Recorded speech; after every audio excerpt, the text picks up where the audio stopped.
at the Howard TV Christmas party last night. Hey, how was that, by the way? They always make it on a night that I can't go. Right. Yeah, a lot and of I was people. so torn about an RSVP, but I was like, it's a school night. Doug kept emailing me. Are you going to email me back? Are you coming to the party? Are you coming to the Howard TV party? I go, it's funny. I'm Howard of Howard TV. Didn't you consider they have to work on a Tuesday night? Wouldn't it be a party that you could get to? Yeah. How about a Thursday night when I'm free? Well, they started it pretty early, like at 6, but a lot of people had to leave real early. But Benji showed up, and I think he got yelled at by somebody there because he grabbed the mic from the DJ and started screaming just crazy stuff. Why'd you do that, Benji? No one was paying attention to you? Yes. Is that really true? No, I was just joking. I wanted to make some presentations. So in other words, you needed to make it about you the night. Right. Right. Benji's like a baby crying for help in the middle of the night. Right. See, I thought it was. I actually did cry. I thought it was hilarious, but it's in demand, so there's a lot of people that don't work for Howard TV, Right. and they don't know who the hell Benji is, and I think it scared them. They saw this like crazy sweaty guy grabbing the mic. Who was there? All the Howard TV people and me and Sal. Did you drink? Yeah. Yeah. What Yeah. they have, like an open bar? Uh-huh. Good food? Great food. I had, like, at the end of the night, they were getting ready to throw away all the food, so I went up there, and they made me a massive mountain of filet mignon.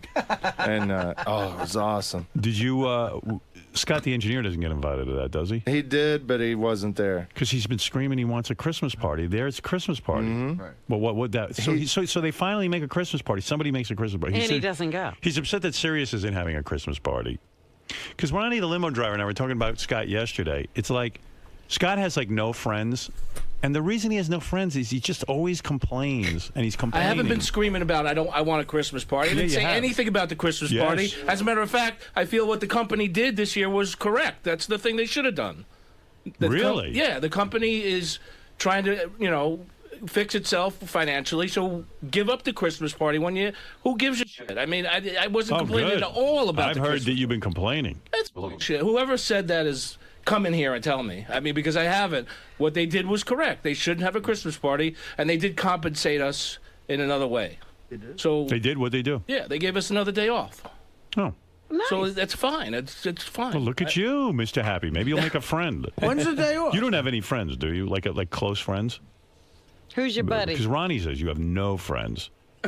I have Mr. Brunswick is nobody my that friend. I'm really close with, but I have long-time friends. Yeah. The My- bowling team? My bowling My ball. bowling ball, yeah. But he has no friends because he's such a glom. He's Well, such I'll tell you what I'm a Scott is glom. like. Yeah. He walks over, Crumb sends over that incredible display of sweets and cupcakes and breakfast things every week. Oh, come on with this Scott bullshit. walks Come on. out, looks at it, and says, anything new? So, I mean, what's wrong with that, Robin? just who Sometimes they you send are. stuff that's different. That's all. It's just who I you can't are. ask a question, free. anything new. But It's I don't eat it anyway. I haven't been eating it anyway. So what's the You fucking get difference? involved then. Why do I get involved? Yeah, like, I why just do you want- have- She's involved. I'm She's not the involved one. at all. That's just that you're always looking at the downside. Like, is there No anything downside? new? It's just you're a downer. That's all. It's no big deal. It's who you are. No, there was. I'm not sitting back there bitching So you didn't about go. You didn't go anything. to the party last No, night. because I go to sleep at 8 o'clock. Right. And it's a work night, so that's the reason. I was very nice that I was invited, but unfortunately You know I couldn't who's go. angry about the in-demand party? Tracy Millman, I heard, is upset. Why? Because she didn't get invited. But she doesn't work for in-demand, does she? She's been invited the last few years. No, she's upset. She doesn't work for them, but she does a lot of stuff for them. Oh. She did get invited yesterday afternoon. Oh, she did. That's why she was very mad. It was sort Why? of like she was insulted because It she was was an oversight. It was an afterthought. yeah. Doug Goodstein, you douche. Oh boy, I wouldn't want to get on Tracy's bad side. You're a fucking douche. You've been a peon at Howard TV for years. Nobody cares what you have to say. You loser. You loser. Tracy come in and yell at Doug. That'd be good. You're a 12-year production assistant. Nobody cares. I could have went to another fucking party, drank top liquor all fucking night, and got fucking loaded. I heard you were angry too that you don't get black and white cupcakes anymore, or something like that. Black and white cookies. There's a whole thing going on that you're upset about that. I hear everything about you, Scott. Don't come in here acting like you're not upset all the time. Like the whole black and white cupcake thing is like. They used to send black and white cupcakes, and they were good, so they don't send them anymore. So and I heard you're angry what am I gonna about do it, about and that? you feel slighted. That no one gets your favorite cupcake. It's a whole everything. Get the fuck out of here! Come on. I hear about it. And the too. only one you could hear that possibly from is Ronnie, Right. Who is a douchebag, Who obviously. listens to you? Yeah, Ronnie's the only one who's making an attempt to even listen to anything you say. Well, he could keep his mouth shut then. No, Who he needs him reports. to fucking report to you? He has to report to me. I've made it his job. Mr. Mambo Man.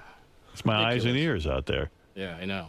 All right, so I'll kick him out of my studio too. Let him get his own office. Yeah, Scott is banning people from the Black No, Cloud I didn't Diner. ban. Well, we all banned him. Me and Ronnie and my intern, we banned Lisa. Lisa G. Yeah, fuck everyone. I've been banned like 10 times already. The one broad you're banning? What is it, a gay diner? Yeah, she decided to give all of you guys the cookies and forget the people that she See? hangs out with in the back. There's the real Scott. Well, no. He was more upset about it than me. Were you upset that Lisa G gave cookies to everyone but you? No, we were just like ripping her open because she pulls that crap all the time. She comes in and she mooches off us, man. Like she'll come in and she'll steal Scott's batteries and all that kind and then she'll give everybody else the cookies. Like she's always running with cookies to Kiss Gary's ass, running in there all the time with boxes of cookies and shit, but doesn't give us crap. But meanwhile, she hangs out with us more than anybody else. Well, you got a And point. mooches. She's a big moocher. Well, you hate Lisa G. She's a Uh-oh. Gary, Ronnie likes busting her chops more than anybody, I can tell. Yeah, we have a great time. You were doing a pretty good job on it yesterday. Oh, I love it too. Believe me, that's one of my favorite sports. Scott the engineer complains about everything, right? Yes. Hey, listen, we all complain about everything in there. It's like if you sit in that room, it's like you have to complain. It's complaint center. you have to complain. Hey, man. Howard. Yeah. There's just everyone was talking. We're all in a fantasy football league here. Yeah. And we had rules at the beginning of the year. We all agreed to, and then Scott didn't make the playoffs, and he was walking around complaining the rules are fucked up. And I was like, Scott, did you agree to the rules? And he's like, yeah, but I won more games. And he loves to complain. He complains all day. I agreed to the rules to play the game the way it was, and I said we should consider revising the rules next year because I don't think it's perfectly fair the way things worked out. You said I should be in the playoffs. Do you think I should be in the playoffs? And I said no. And you said to the next guy, do you think I should be in the playoffs? And he said no. Normally, Why do you think you should be in the playoffs of fantasy football? they changed some rules. Okay, so normally the rule would have been wins and losses. All right. So This my is record, fantasy baseball? fantasy football. Oh, football. So my record was 7-6, and JD was 5-7. Who should be in the playoffs? I wasn't. He's not explaining it correctly. Well- Every week you get a win for whoever gets the most points and whoever wins a game. Right. So while he did win more games, he didn't score enough points. Those are the rules we agreed to at the beginning of the season. Right. He had no issue with it. I turned around to Scott. I said, let me ask you a question. If you made the playoffs, would you be complaining? No. I go, then shut up. Right. Dude, you got to hear. You got to hear. Fine, I agreed to You that. got to hear what goes on in there. It's like he thinks he's the coach of the New York Jets when he's during the football season, Yeah. and then during the baseball season, you think he's fucking Willie Randolph or whoever the manager of the Mets is. He sits there and he's making trades. Wait a minute, What hold the on. hell did I do? He's going bananas. Wait, Yeah, you know well, what? you can Let me see ask what you. I do, but you got to see what those other guys do, But- who are more. He's yelling about Jared's making bullshit mistakes here. and- Ronnie. What? The guy has no life. It's That's great, right. though. I love watching it. It's great. There's no life. This is his big event. He should be playing fantasy life. That's why it's upsetting to him not to be in the playoffs. It's over. Yeah. Scott, I bet It's you're over. jealous Who of cares? Ronnie because Ronnie's like a playboy and he's got a life and Oh, yeah. chicks and everything. So fucking jealous. It's got to be driving you nuts. No. Oh, come Doesn't on. drive me Tell the nuts. truth. I'm telling the truth. Doesn't drive me nuts. Let me sniff I'm your fine. finger, Ronnie. I couldn't keep his schedule anyway. He's I'm home at. Dude, I'm home every night except the nights that we don't work. I didn't go to the Christmas party last night. I know, but I'm just. But when you go out and you spend 2, 3, 4 o'clock in the morning. Okay, You but drink, that's on you drink that's a on lot. nights 'Cause he's having fun. There's no work. I don't know. If he's having fun, his kind of fun, that's fine. You don't want fun? I don't want fun. No, I hate fun. Black cloud. I hate man. people, and that's. Black cloud. Ronnie, do you think Scott's jealous of you? I don't know. I think he maybe is. a little bit. I don't Yeah. know. I have no, really, honestly. I'm you know not what? jealous. I really do like Scott. I do. I Yeah. do. We really we shit it up in there pretty good, but he really is a good guy. He really could. I think he could be a fun guy. But why isn't he? I don't know. I'm not. I don't saying want to it. be a fun I don't guy. know. You're not saying. You know, but you won't say. I'm not saying I anything. used to be a fun guy. I know what you mean. Yeah. When I had hair, I was a fun guy. You were 12. Yeah. All right. Thanks, Scott. Well, thank you. All right. Thank you, Ronnie. By then, I bitch and moan. Instead of holding things in, I just go, fuck this, fuck that, fuck everyone. That's my style. Do you think it's excessive? Do you think you vent too much? Probably. I'm an unhappy person. Why is that? I don't know.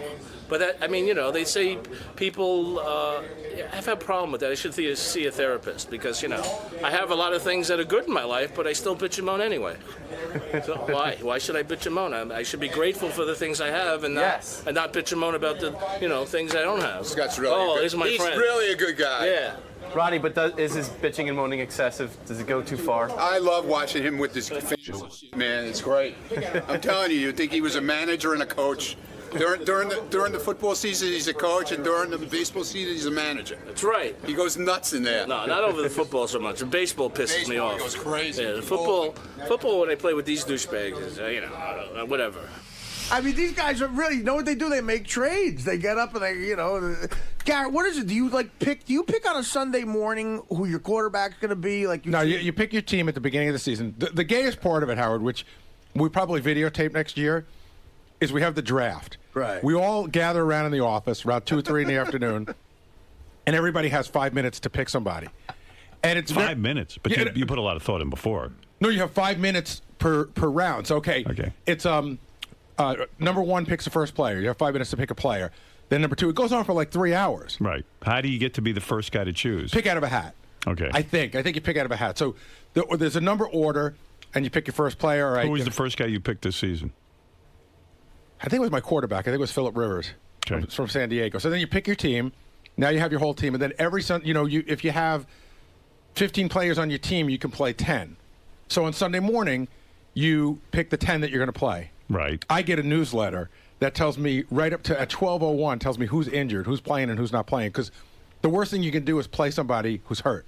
Wow. And you may not know they're hurt. That's a lot of work, though. Yeah. Got to have a lot of free time for stuff like that. And then there's trades made the whole season. And there's been that was a big fight, with JD and Jared, what already talked about. Let me understand something. So then you look up the stats on the guy, and that's how you determine who wins? The site does it for you automatically. So if you're a running back, every 10 yards you gain is a point. If you score a touchdown, it's 6 points.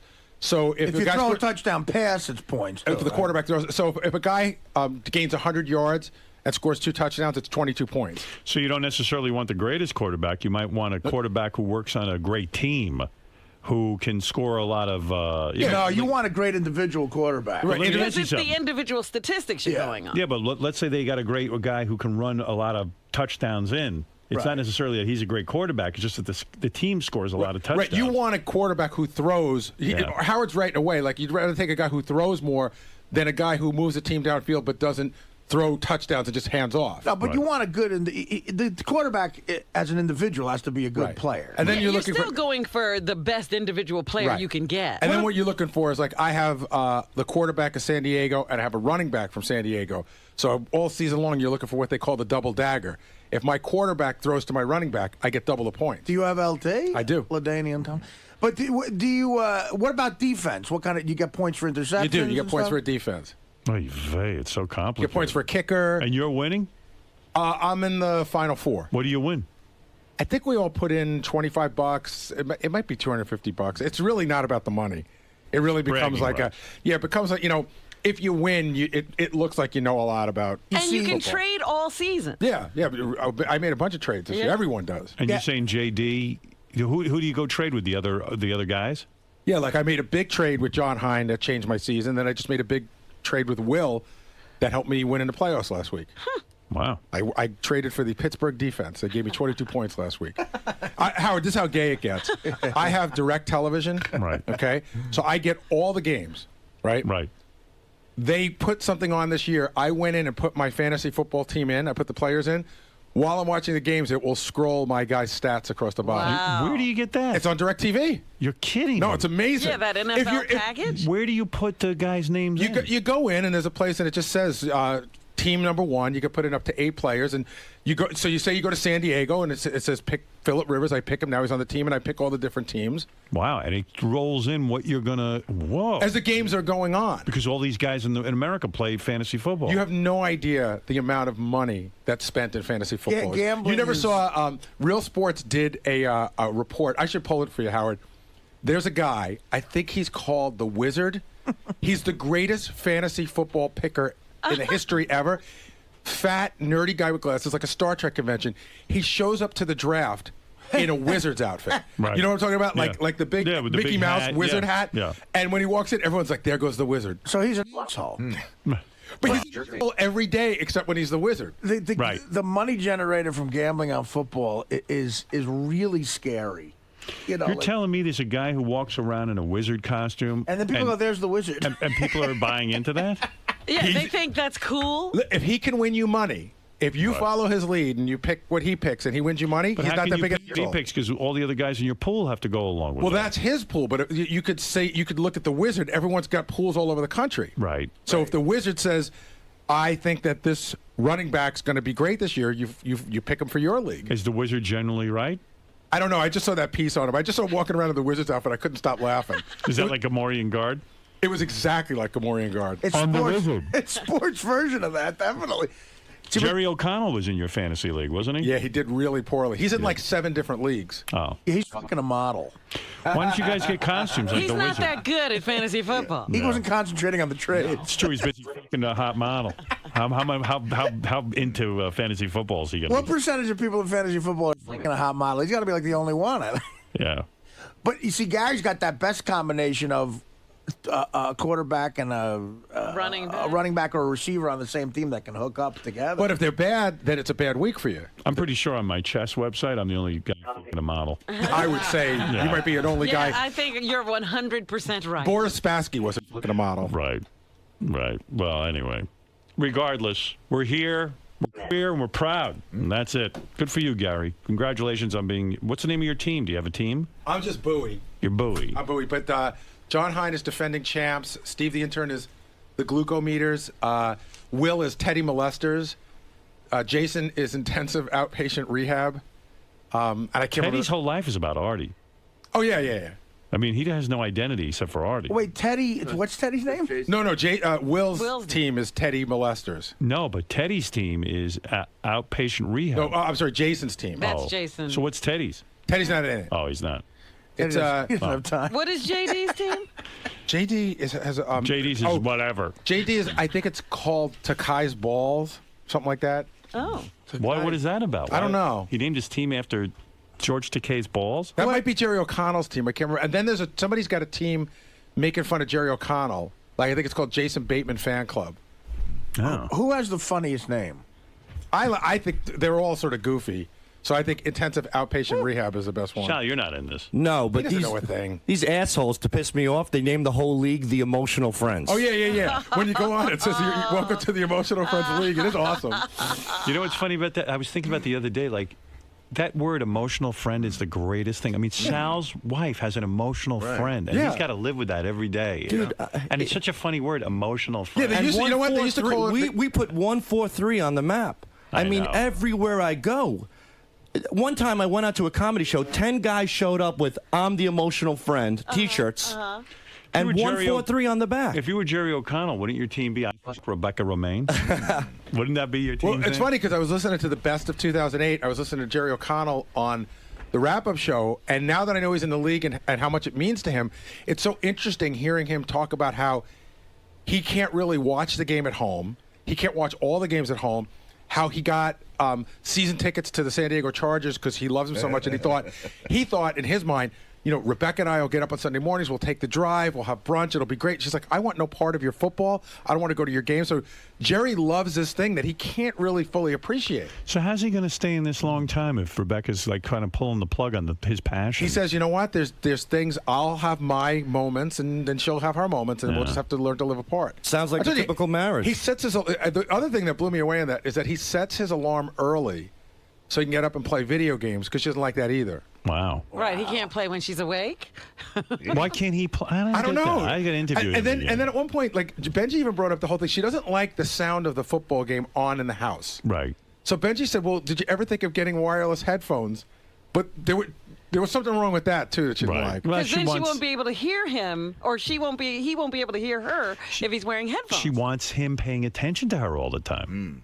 Wow. That's a lot of when pressure. she's awake, she needs attention. Yeah, well, she's used to getting it. Yeah. That's the truth. That's what you buy into. It's always paying the bills, paying attention. You know. What's going on with you at home? Paying attention. They want us to pay for everything, and they don't do anything What's in return. going on with you at home? Oh, it's wonderful. Yeah. Yeah. It's Are great. you going to be all the rest of your life? It started 13 years ago when I walked down the aisle, I think. Yeah. But no, you make the best of it. Right. You make the best of it. Attitude. Was the marriage ever good? I think it was good. It was good in the beginning. Right. Before the kids? I've come to the conclusion. Do kids ruin the marriage? They definitely throw a monkey wrench into the mix. You know what I Right. mean? You think everything is really, really good. It's almost like I don't know. It's like you marry a hot chick and all of a sudden somebody sewed up her vagina. It's like, what was the point of this? I got scammed. I think marriage in a way is somewhat of a scam. But let me ask you something. Before you had kids, as soon as she stopped having sex with you, why didn't you get the fuck out? Why'd you have more because kids? she didn't completely stop having sex with me. Yeah. It was Did you just a gradual. little? just a little, but now it's a lot. Now that's just the way it is. I can with Sal, I can attest to the fact, like, when your wife doesn't give you sex a month after the kid was born, you can sympathize with that. A year later, you wonder what happened. Yeah. Plus, you don't really want to shag a girl after, when she has the kid, especially if you're in the delivery room. You see, that thing looks like a mangled roast beef, and you don't want to go near it. So a month I can understand, but after that month. What are you doing? Are you going to Rick's every day? I hear you go to Rick's every day. He was there last night. I wasn't there yesterday. No, I wasn't there. That's all right. But it is a wonderful place. I heard when you go to Rick's, every single person there knows your name.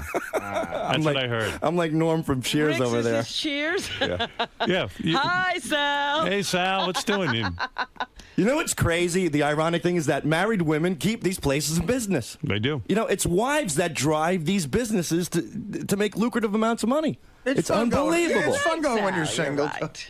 You know what I mean? If it's not, if one what do you want more than anything in life? Just to be single? No, to be single. He wants death. No, I'm fairly happy. I'm happy here, and I'm happy with my children. And she's still seeing the emotional friend. You know that. No, you know that, don't you? No. You know how Robin's an expert on Artie? I'm an expert on you. You know your wife's still seeing the emotional friend. And she's texting or something, right? Better at. No, I hope not, Howard. But if she is, good luck to Wait a minute. Good luck to him. Why would you care at this point? Because I love my wife and I love my children. And Is it a proprietary thing? Like you just what does that wanted- mean? No one wants to share their wife with an emotional Right, but friend. I mean, you don't sound like you particularly like this woman. So why do you care who she's talking to? No, he The wants mother of his kids. Right.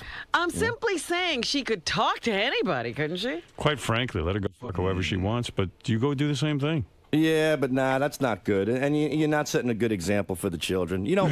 What is this example? Well, I grew up in an environment. My dad always, unfortunately, cheated on my mom. Right. And when your friends are calling you saying, "Hey, I saw your dad making out with a broad at a bar," Right. Those are things that you don't forget. Right. So I never wanted. Well, what about when your kids hear that you dunked your balls in chocolate and put them on Richard? Well, I'm doing that to put them through college. Okay. Well, that's I'm doing it, for my children. So, so you don't want to be in a position. When's the last time you had intercourse with your wife? Be honest. Not too long. About a month ago. A month. Yeah, a month ago. Jeez. How did That's that not happen? too long. Yeah, it's funny. I said a month. I didn't even think. I thought that was good. I thought you were going to be proud. Of it. I didn't think you were going to say Jesus. But how did it happen? Do you luck up on it? What? How did that happen? Keeps nagging her. Yeah, pretty much. It's just amazing the things that come out of her mouth. I think are just so funny. Like when that relax thing that she pulls. I want to relax. People are in love. They have sex, and it's a form of relaxation. Right. And she says, "Well, my form of relaxation from sex is when you're done, you roll over, go to bed, and I get to relax." And I'm like, what do you wow. mean? She says she doesn't want to have sex because she needs to relax? Yes. That's her excuse? She goes, and then my nickname is Commercial Break Boy. What does that mean? When a commercial from the Oprah show comes on, I get to slip it in and get in and get out. That was a month ago. Yeah. But why did she give it all of a sudden a month ago? Like, why? What happened? Well, we do have sex and stuff, but a month ago, it was a little late at night, and I was just like, come on. I nagged her, like you said, and she's like, all right, let's go. Let's get this over with. You know? Wow. You know what I mean? I'm like, Sounds like fun. I swear to God, the way she takes her clothes off, it's like those guys in prison before they're going to get their assholes checked. She's rolling her eyes. She's dropping it down. She's like, let's go. Does she like try to keep some clothes on even? Like Little not bit. get fully undressed? Yeah, that does happen. Like that way it'll be over quicker? You know, I kiss her. She's like, oh, you got a mouth like a dog. I mean, Is that what she says? Sometimes. What does that mean, a mouth like a dog? Like I'm too wet and sloppy, and you know, well, like I'm not used to tonguing a chick. You know, it's been a while, so you know, she's a little. Sometimes she does sometimes turn me off when we're going at it. We should practice at Rick's. Yeah, well, I'm trying to. Like if I'm fucking a girl and then she says to me, "Man, you got a mouth like a dog," I'm out. I pull out and I go, you know what? It's over. Yeah, it's done. It's hard for us to relate to that because we think you're gross too because you're a guy. Like we're not chicks, you know what I mean? Like, I'm sure a chick, you know, I mean, you're not a bad-looking guy. You're not fat. You don't have anything bad about. I would assume a normal chick would like to bang you. I don't know. Like, and if your wife says that, like, what the does she ever come up? When did he get bad at kissing? He must have been bad at it all along. Like, you know, the thing is that the problem with my wife, and thank you, Artie, because my wife never ever compliments me. And believe it or not, I know it sounds a little gay, but when you had the emotional friend, when that happens in your life, you kind of need a little reassurance to, you know, let somebody. No, that ain't gay. You know, That's even normal. before the emotional friend, you'd like to hear something nice every once in a while. Saturday morning, I got out of the shower, I changed, and my wife comes home. She's like, "You showered?" I go, "Yeah." She goes, "You did?" I go, "Yeah." And I go, "You look fucking great too." I mean, what are you implying that I just, you know? She's acting like I just came out of a fucking like a mound of shit or something. Like, and I'm like, you never compliment me. She's like, I do, but she doesn't. Does she ever come up to you and just give you a kiss? Never. She's never kissed you? There's no spontaneous That sucks affection. to leave her. Yeah, like spontaneous affection. That sucks to leave a relationship. That is great when a chick does that. You gotta get out. And when you get on the road and you have a girl who comes up to you and gives you a hug and says, you know, I love what you do and I think you're handsome. Be careful. I know. I'm not going anywhere with this. You probably have, but I don't blame you. I say to my wife. You should fuck her. No, I know. I say to my wife, I go, when I'm on the road, I have so many wonderful, great fans, women who love the show. Have sex with them. Half of them have husbands. So what? Not that I would anyway. Dude, you got to get out. Now Sal behaves himself on the road. I see it. I mean, you know, but Sal, he looks like he's exuding I'm a not lot of gonna get out. willpower. Sal, you got to get out. No, I love my wife. You know. No, you don't. I think I'm in a typical marriage. You know, it's become an arrangement. We're a partnership. You know, you do this, I do that. You know. You got to get out, dude. This is going to be How old are you now? I'm 39. I'll be 40. You're too young for this, man. You got your whole life ahead of you. Yeah. You know, what do you got? 40 years left? And in terms of fucking, what do you got? 20 years left? 30? I don't know. Well, whatever the statistics are. And it's If you've got two. Yeah, I mean, come on. What is it? I'm 41, so look, get a divorce, me and you. We'll spend the last 5 years of my life on the road, and you'll have, about 20, 30? Hey, I just wanted to tell you, Gary's league was emotional friends. I don't want you guys to talk me into divorce. Well, I mean, what do you think that was going to lead to? Yeah, well, I don't know. Your problem is you can't afford to get divorced right now because you got the 3 kids. But cheaper to keep her. Cheaper to keep her.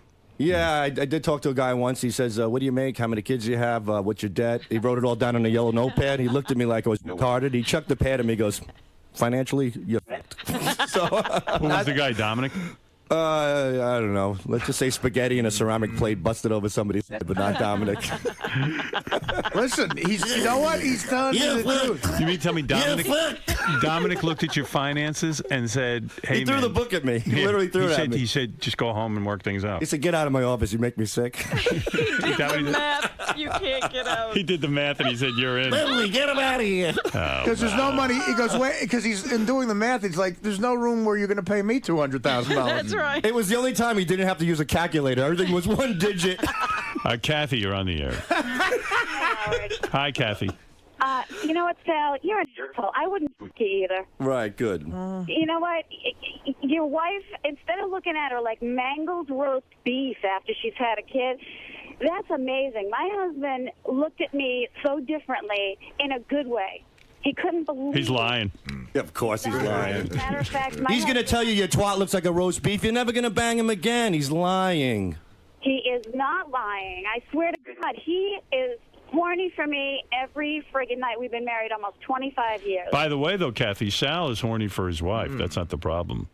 you know. And yeah, I'm but just you know what?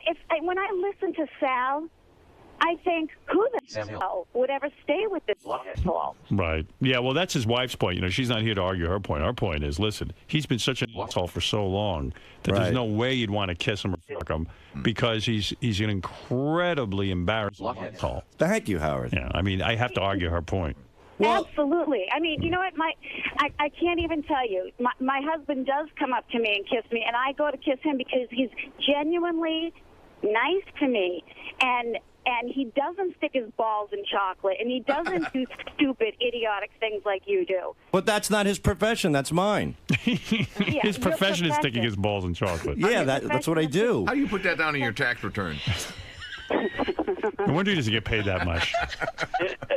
No wonder you can't afford a divorce. Your profession is sticking your balls in chocolate. It is pretty bad.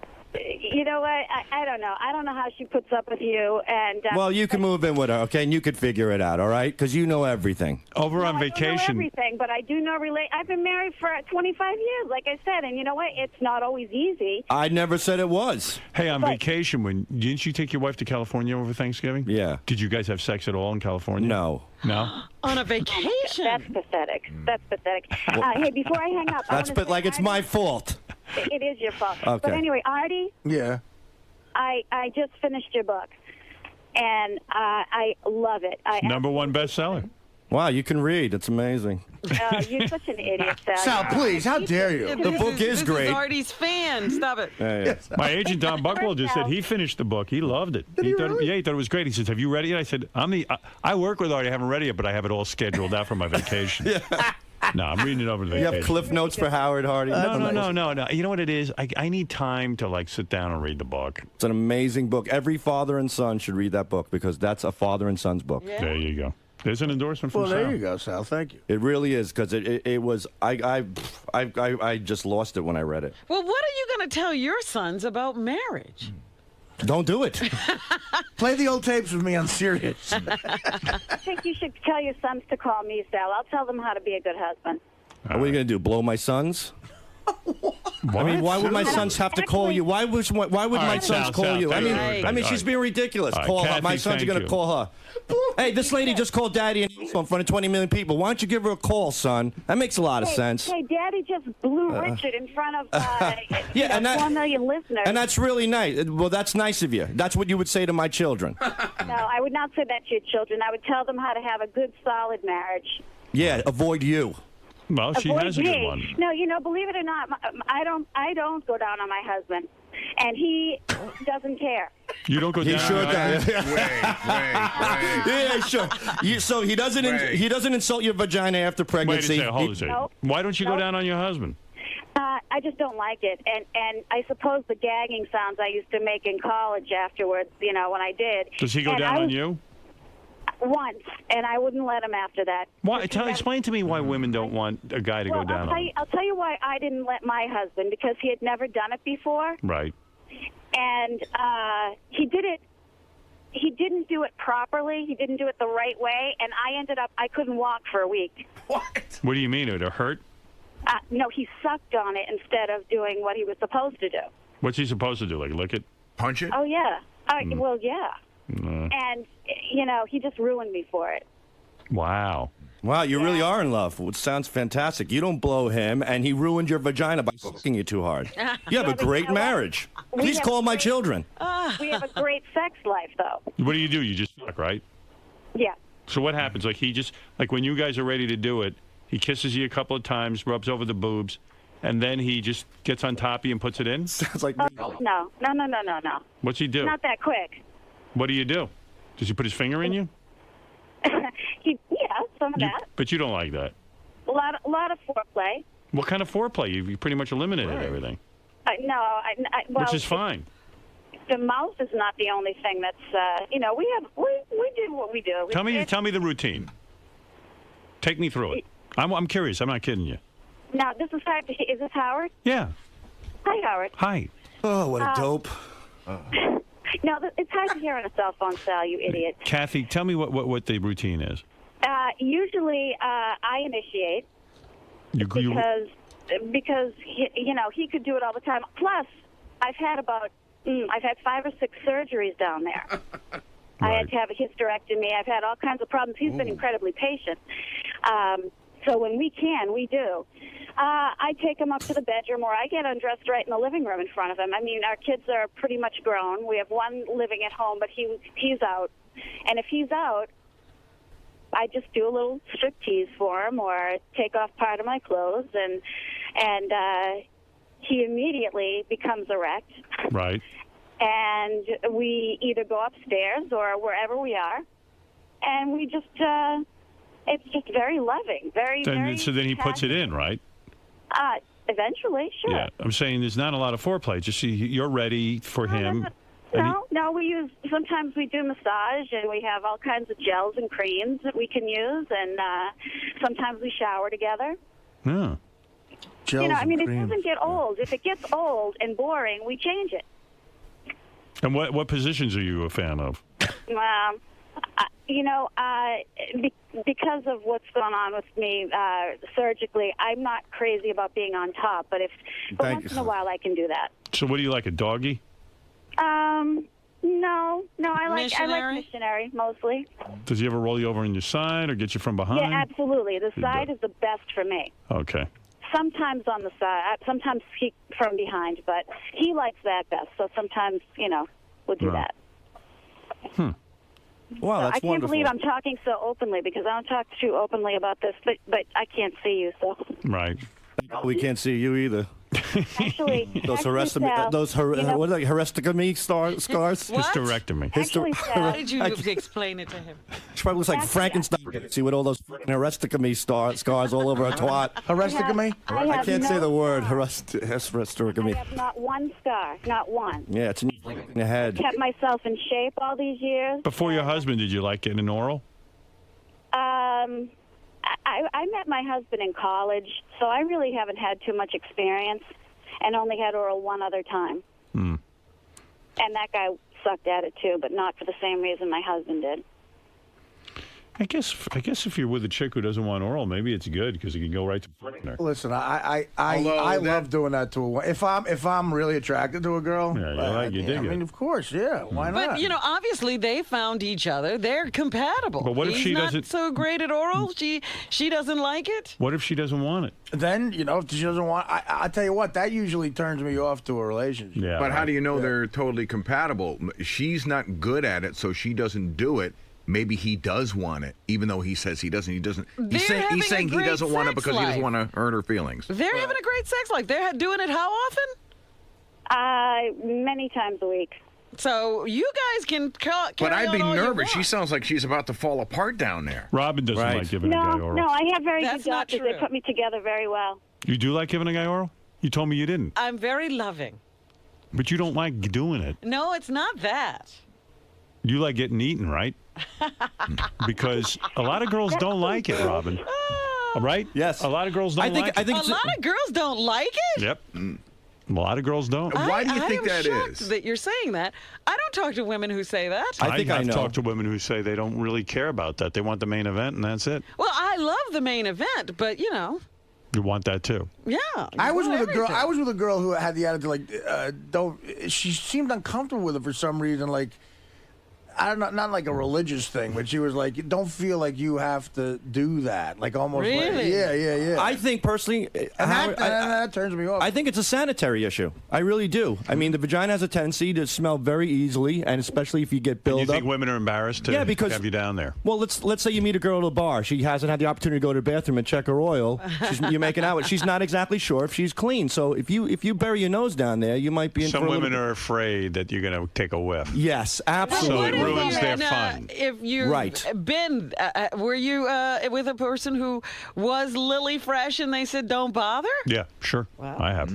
Oh, absolutely, yeah. This girl I'm talking about, I dated her for a couple of months. Yeah. And there have been times, I'm sure, Howard, we've all gotten a whiff. I mean, your cock is just ready to check out. I mean, it just. Well, that's a different You get story. one hit of that bad puss. I'm talking about women not liking it. It's all over. Bad puss. I'm thinking about I'm thinking about the old days. All right, anyway, I got to take a break. Hey, Kathy, thanks for talking to us. Howard, love you. I love you too. I listen to you every day. Love you, Artie. Hi, Robin. Hi there. Thank you. All right, get Hi, lost. Fred. Very Bye. good. Goodbye. Bye-bye. Hi, Thanks. Fred. Thanks, Kathy, for your advice. I'd be afraid to fuck her. But I have to tell you, I don't think my marriage is any different than anybody's long-term marriage. It's unfortunate, but that doesn't mean I don't love her any less or she doesn't love me. There are just some obstacles that we can't get over, like, crazy wild sex. But that's what happens, and you don't. It's not a bad thing, but it's not it's not terms for divorce, in my opinion. So you don't ever see that aspect of your marriage taking over and becoming too powerful for you to stay married? The fact that you want sex more than she does? Nah, not at all. Robin, is sex really that important? Yes. See? Well, there you go. Everything I just said, erase it. It's all over. Just cut to Robin, and there's your segment. All right. I guess it is. Well, Robin's single. When you're single, that's the beauty of being single. That is that you come across situations where you're with a stranger, and you can always have those intimate feelings, those butterflies that you get initially when you fall in love with somebody. That's the greatest feeling in the world, is that anxious nervousness. Like you can't wait to see them naked. You can't wait to get passionate with them. But that fades real fast. Once the lust is over, then you're down to walking around in Bed Bath & Beyond with 3 kids and, a wife who's yelling at you. And then when you get home and you're exhausted, you got to stop at Burger King. And who wants chicken nuggets? Who wants French fries? Who's got to make a fucking pit stop at the bathroom at the pizzeria? And then, she's too tired and she's got to catch up on her TV shit. And I'm laying down there with my dick in my hand just begging for a half-ass hand job. That's the way it goes. I'm getting divorced. Goodbye.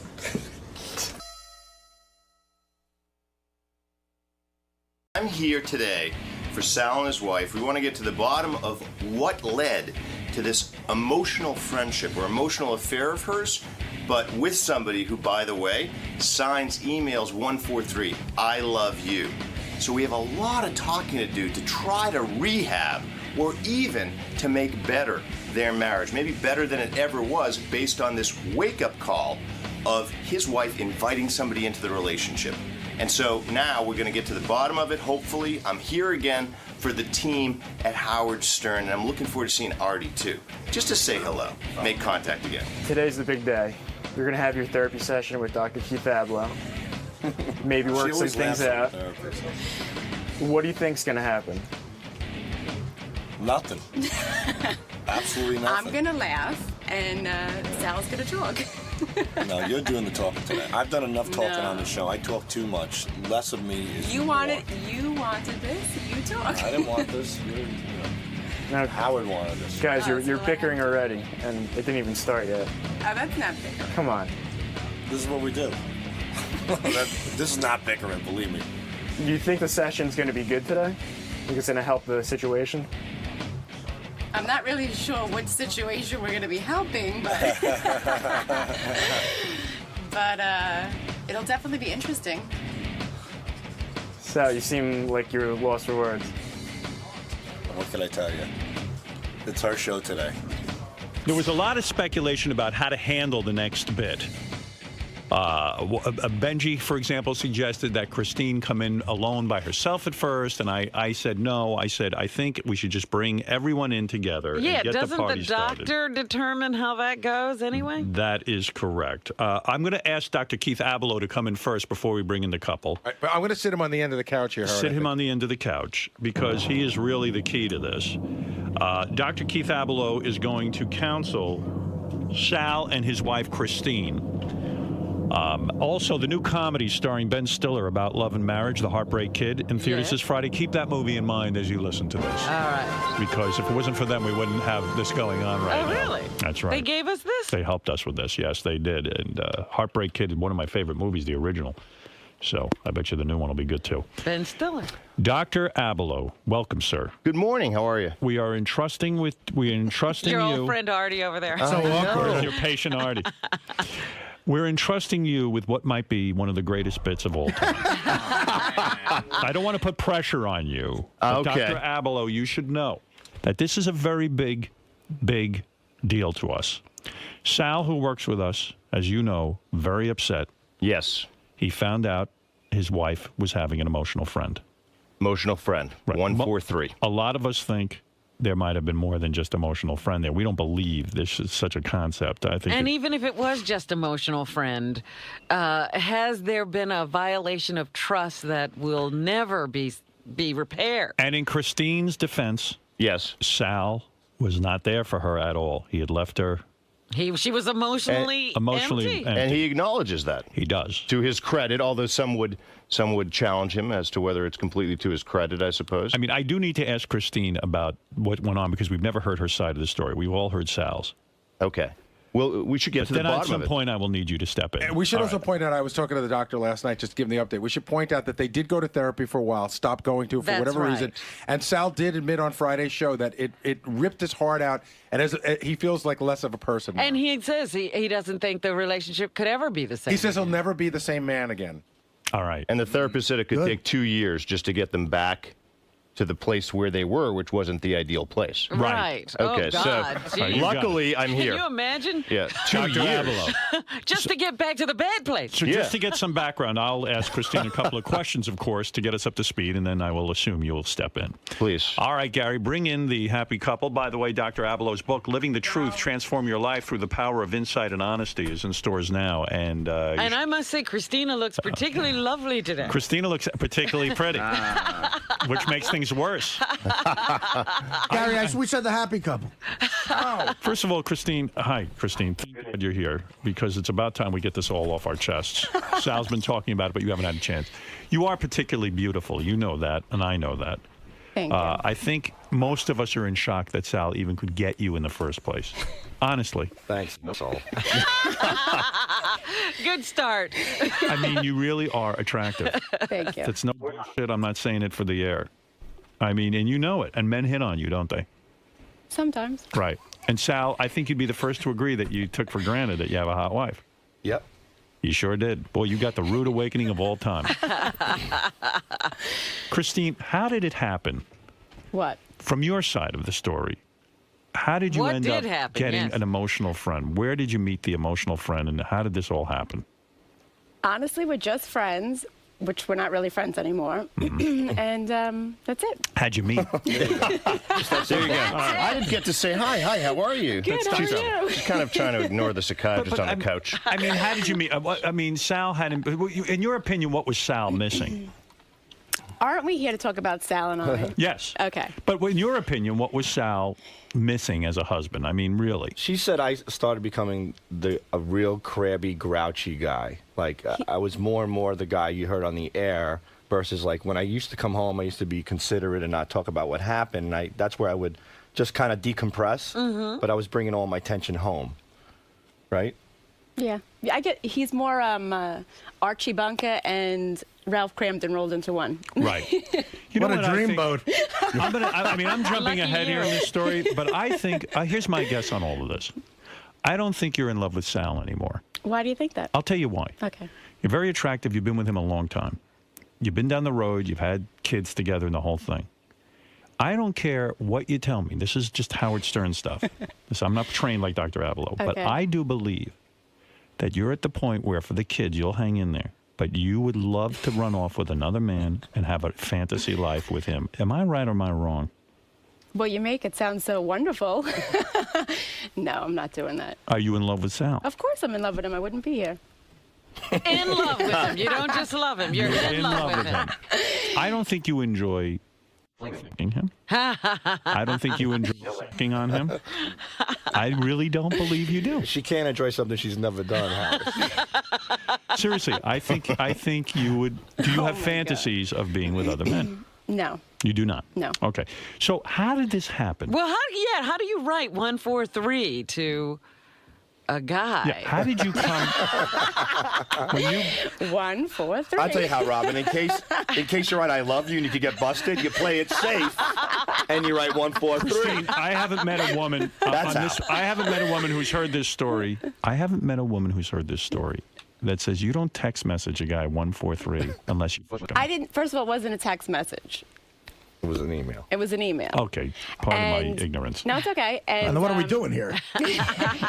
Honestly, it was just a letter, like a brief note, because my friend was having a bad day, and I just, like, to cheer him up, just letting him know that, I cared about him, and that was it. What level? Like, in other words, how did this relationship develop? You guys met at work, I guess. I really can't go into all that. Okay, you can't go into that. You want to protect the guy. But the fact of the matter is, you met the guy, and over a period of time, you come to feel attached to him, right? I don't know if attached. We're friends. How far did it go? Did you go out on dates? No. Did you meet outside of work? No. Never. Never. No lunches even? No. I always, and anybody who knows me knows, my kids are always with me. You swear to God on the life of your I children? swear to God. On the life of your children? On the life of my children. That there were no outside meetings? No outside meetings. Uncross your legs when you say that. I'm only kidding. So he doesn't know your kids. No, he knows my kids. So He's met the kids. Yeah. Yeah. So Because of where we work. I see. In other words, Okay. you would bring the kids to work. Yeah. Yeah. Yeah. All right. I don't know how you.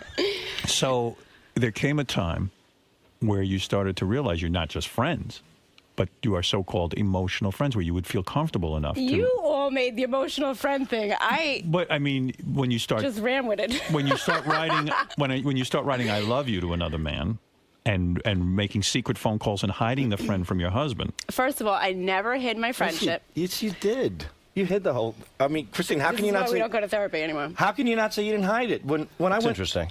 When Christine, you had your phone on lockdown.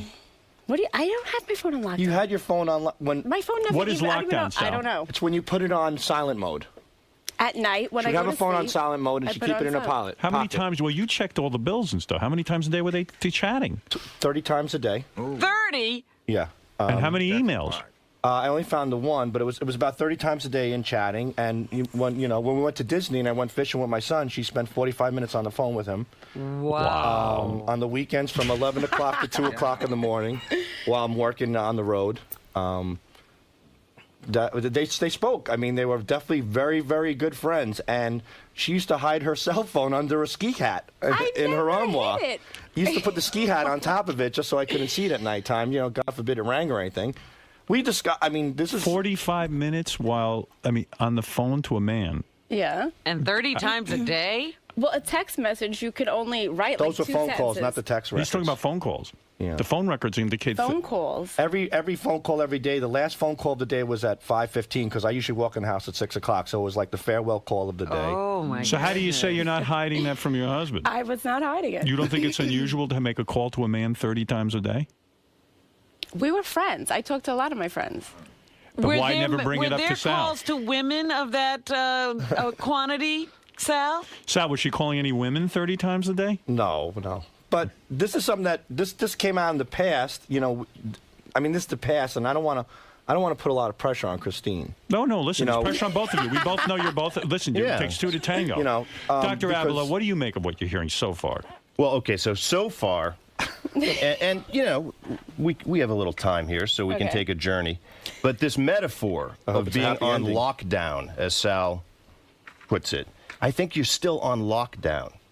In other words, right, every question that Howard, my co-therapist, poses to you, you answer it in a way that would end the discussion. Right? Do you fantasize about other men? The answer is no. The answer is no. You don't? No.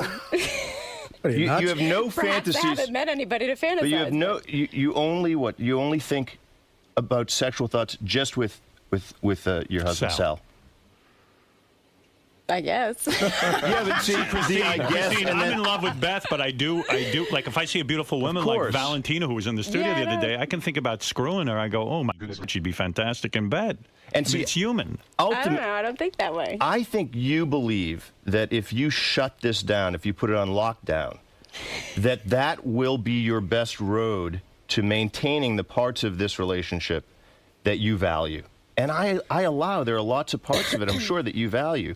But I would challenge whether the best way to proceed is to put everything on lockdown, because how do you get to the next step? But Dr. Ablow, what does it Yeah. mean when someone is speaking to a man 30 times a day?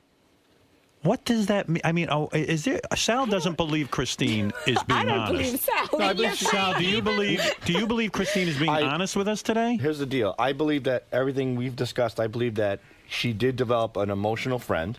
and she developed a friendship with somebody that she really confided in, that they both spoke about their marriages together, and they developed a big relationship. And I don't know if it became intimate. If you see it in black and white, and people would say they're fleeting. Right. But to me, to tell somebody you love them is worse than screwing them. I literally wouldn't get distracted by the physical part. Yeah, I'm not distracted by it. Focus. So And whatever. what about when they take it to "I love you"? If I wrote a note to another woman that Beth found that said "I love you," 143, which is secret code for "I love you" to make it all secretive. If she found that, I'm done. Right. It's over. Well, She's you know out what? the door. Having spoken with Beth, I don't know if you're done. No. Because she loves you, and Sal loves Christine, and so he does. I believe it, right? And so the point is that you don't quite believe it, because you think that if you edit or deprive him of some of the data, that's required for him to stay by your side. But he's already told us essentially it's not. You could open your heart and say, look, this was the potential space in our marriage that was created. And I think he knows that. What the problem is. So what was the problem? Well, once this all happened, We and might as well get into it. He's the only one who tells me the problems. You don't tell me any problems. Sal's You not. tell me what was the problem. No. Sal, what was the problem? Well, no, I addressed it to her, and she made it perfectly clear. She said, we veered apart. She said, I come home and I complain, and I don't listen to her anymore, and I go right on the computer and I go to work. You're on Lotus Notes day and night, and you just don't pay attention anymore, and you're always crabby, you're always complaining, you're always whining. She goes, and I'm just sick of it. I'm just sick of a guy coming home every day who's bitching, moaning, complaining, and going off to the computer, and you don't spend time. And I thought I did. I thought I was doing as much as I could. I love my wife dearly. I love my kids. But I kind of look back, and I'm like, maybe I took Christine for granted. I saw that end of it. It opened me up to a lot of things. Has he improved, Christine? A little bit. What do you mean? He's not doing that No, great. he did in the beginning, but he's back to his normal grouchy self. And so are you wanting to be with your friend again? No, I was never that way. Do you want to text him? Do you want to talk to him? Do you miss speaking to him 30 times a day? I enjoy talking to him, but I don't talk to him anymore. Is it true he cried when you said you could no longer speak with him? I don't know. Tell the truth. I'm not telling anything. I've heard that's the case. But how is, my question is this. Sal's here in a big way for you, and he's saying, look, there were problems, complexities, but I'm still here. But you're asking an awful lot of him, because you're saying, look, I'm not going to talk about this, whether there was this deep emotional connection. I'm not going to say whether we still have a lot of repair to do on the marriage. You don't present any problems, so how are we going to get to the next point? Because he wants to be, Sal, I'm taking it, you want to develop this relationship further. You're invested in this marriage. Yeah. You better believe it. How long are you going to put up with this, though? You guys are still not having that much sex, right? No, that's getting better. It is. I think Christine, since this happened, Christine, why no sex? I mean, why not a high volume of sex? Who believes him? I believe him. He's saying he's frustrated sexually. Well, you should not believe him. Well, Really? last night, I was away for the weekend. This is what. Let me give you a scenario. I hope you can help with I this. can't wait to hear what Examples happened are last helpful night. because All right. You're not she getting even much says, here. listen, he says the sex isn't ideal, and she says, don't believe it. Right. So she's in lockdown. I mean, the guy's we got to saying it to open me. this up. Lockdown. The guy's saying it to me I off just the don't air. want to throw my husband under the bus the way he throws me under the bus. This isn't about throwing him under the bus. This is about getting it off. This is about getting it worked out. Are you Exactly. saying that Sal's not being completely honest and truthful with us? No, I think it's his version of the But what is truth. your version? No one gets it. I mean, you were talking to a guy 30 times a day, and you're trying to And act you like it's don't nothing. realize that. Was my husband, did he not make fun of me? Did he not sing Yes. songs about me? There Did you he not go to peep shows? Okay. Does he not go to Yes. strip clubs? Does he not go everywhere? Does he not talk to people? Does Yes. he not email people? Okay, so what's the problem? So he's fucked up. So is this you getting back at him? No. He's got friends. I'm not I'll going have tit for tat friends. here. I'm simply saying, like, let's see the whole example. Did he not make fun of me for 2 years on the air Yes. and say mean, nasty things about me? Yes. Okay. That hurt. That hurt you. Yeah. Okay. So this is real, right? Yeah. She now, felt now I'm understanding. Yeah. she felt not only like distance from you, Sal, but she felt as though, in addition to that distance, that you weren't sensitive to her feelings. Right, and that's one thing I didn't see. And that's when I realized I took my wife for granted. in the beginning, Christine would say, "How was work today?" I'm like, I don't want to talk about it because I know if I talk about. Excuse me, but nobody that I know is allowed to talk to me about the show. They are forbidden to tell me anything about the show, or anything that takes place. Because right? You treat her like a child. Right. Well, no. Well, From and experience whatever you're doing, she can't share with you. Even I don't care. I could care less what he does here, honestly, and he knows that. But why the secret? Why if people? Oh, I can't tell you what happened today. I could go on the internet and find out. I don't really care. But it's just the point that people have to say to me, right? Oh, we're not allowed to talk about it with you. Well, the thing is that when you hear something through the grapevine on this show, it always sounds a lot worse. Have I ever once said one thing about anything that happens here? No. So why do you make it seem like she's going to have a freak out? Because she's my wife, and this is a show, and sometimes when you get... To me, the show is like a bunch of guys hanging out. Right. And when a bunch of women hang out at a bar, they talk a little differently. And when men hang out, they talk a little differently. So why can't she and know? But I've she's always gonna had the learn attitude about it. But Howard, right? I've always had the attitude that when I'm in this studio, and you know the way you built your whole career, it's just like it might be painful later, but I put it all out there. I put it all out there, like if she wasn't listening. Like, this is how I vent. So when I come home, the last thing I wanted to do is to snowball back and bite me on the ass. So I don't want to discuss it. I feel like it's something that... Sal, but bottom line is, now hold it a second. Bottom line is, you somehow deep down inside feel she banged this dude. No, what is... Oh, you're getting to... Howard, they are at such a real place. Why are you bringing us back to that Sorry, go ahead, silliness? Dr. Ablow. Yeah. Because I'm hung up on it. If anyone thinks I don't have willpower, they can go Sal, didn't you cut the wire? Didn't you cut the wire to the antenna? Yeah. Like you made it so Christine could never hear the show. I don't want to hear the show. There's no radios in the house. There's nothing. And Why? Because this is entertainment. And I don't want to I bring... think it's a little more than that. Well, I know, but the thing is that I put a lot out there on our life. And I don't want to rock the boat at home because I've seen examples... Rock the boat, man. It's already rocking. Yeah, that's well, what I'm thinking. There's water coming over the bow. Listen to me. It's, you're here with a psychiatrist on a couch and you don't want to rock the boat. What am I supposed to do? Am I supposed to go home? We're sharing a couch and you're not going to rock the boat. Am I supposed to go home and go, what'd you do today, honey? Oh, I put chocolate syrup on my balls and I dipped it in a guy's mouth, you know? Why not, though? Why not tell her? Because it's not something I'm necessarily like, it's not like your guy coming home in a briefcase and a suit when I used to work on Wall Street with a $50,000 check. Yeah, it's a big difference. So Christine is going to react negatively and go, yes. Don't you ever put ball chocolate on Not so it much. again. She might be like, because she's made the face a few times, like, oh boy, I can't believe it. And Has anyone here not made that face at the things you've done? Yeah, but that's kind of like the beauty of the show. Not when you come home, I kind of want to put it away when I go home, but I think you've wanted to put everything away when you go home. You talked about the Lotus Notes. Did he remain at a distance from you? Not just the show. Well, he would come home from work and go straight into the office and go on the computer. I'm like, wow, what's so urgent? Like, you just walked in the door. I feel that. Did you feel lonely? No, I felt like it was rude to walk in the door and then go straight to work. You've been at work all day. Spend some time with your kids, with me. Let's eat dinner. When the kids go to bed, stay on the computer all night. I mean, you're home at 5:36. The kids go to bed at 8. So you felt like for 2.5 hours, you can't just spend time with your family. So So what word do you want to put to it? Hurt? I guess it would be hurt. I thought it was like rude. I wouldn't do something. Rude, by the way, is easier to say. Then what? Than that you felt hurt. You felt that he didn't love you. I feel like it's disrespectful. Disrespectful is on the journey toward. I felt. In other words. That was like slamming the door in your face. Right. Yeah. Right. Like I've been home all day with the kids. I feel like I've picked up the slack for everything that he's ever wanted to do, and out of respect to me, I asked you, keep me off the show. I don't want to talk about it. My life, just leave me out of it. I don't care what you do. I don't want a part of it. And then when you come home and you go straight to work, which I understand you have work to do. I'm not, whatever you want to call it. I'm not like a nag about it. I'm just like, I thought it was rude. Like, just eat dinner and spend time with the kids. They've been looking forward to seeing you all day.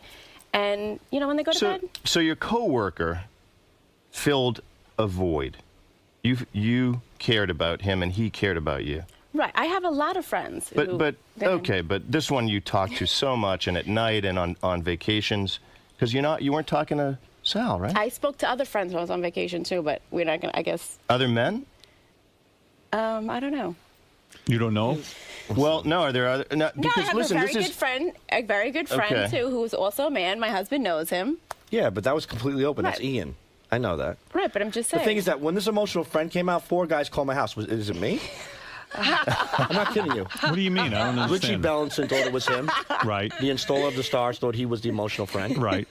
My neighbor Ian, who's my Thought it might be him. Yeah, people call him my token Jew friend. He's a very good friend of mine. My second husband. My Again. best friend Chris the cop. He Okay. called. So 3 guys called my house, and then the real emotional friend is number 4.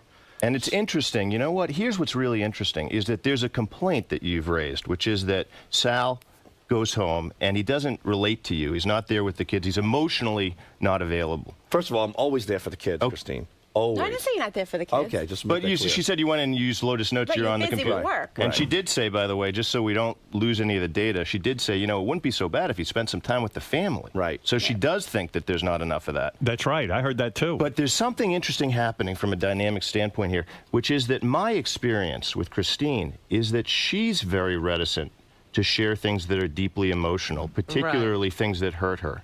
Right. And she's projecting that onto Sal and saying, look, he's the one. He doesn't open up. I feel alone emotionally. The question would be, Sal, and I'd pose it to you, do you feel that you've had complete access to Christine emotionally?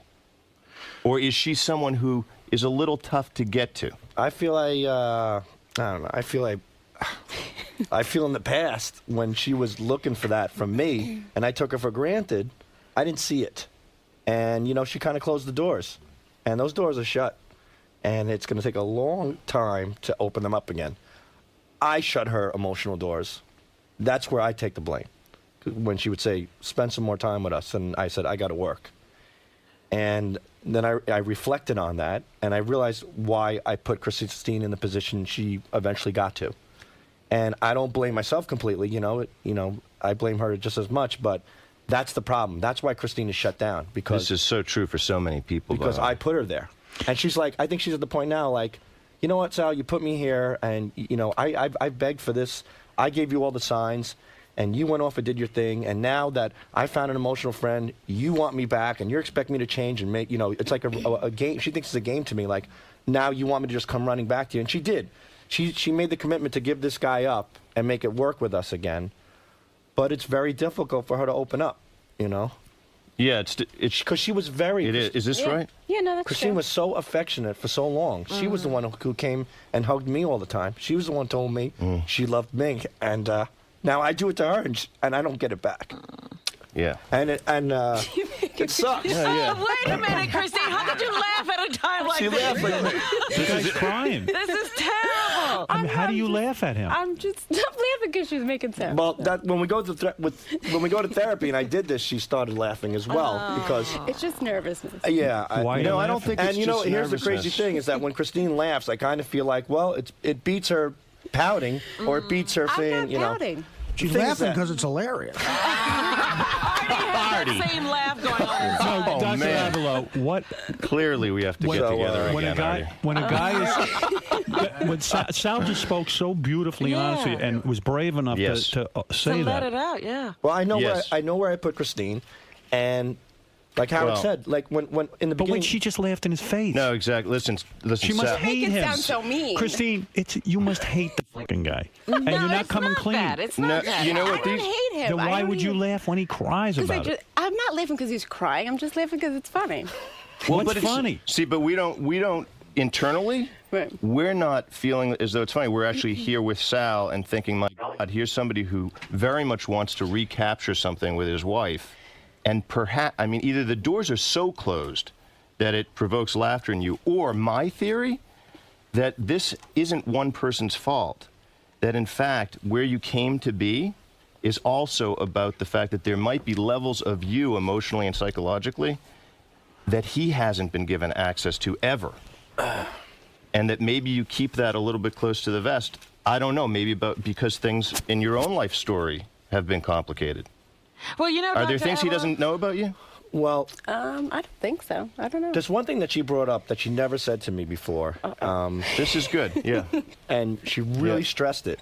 She said, "I don't want to be my parents." Okay.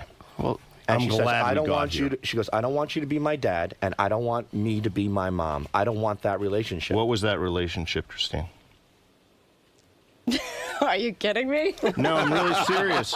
But notice, Howard, you've called her on this.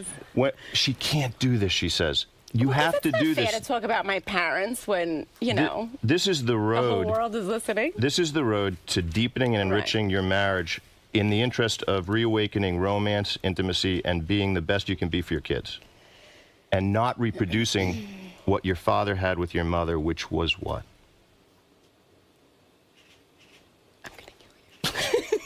She's going to kill me. She's going to kill him. But see, now, it's a I think joke, it's so right? wrong. But Go you're ahead. going to kill him. You'd rather almost sort of kill him than get into the truth. But guess No, what? it's not. You know what? It's not about getting into the truth. I just don't think it's fair to discuss somebody else's life in front of the whole world without them even knowing about it.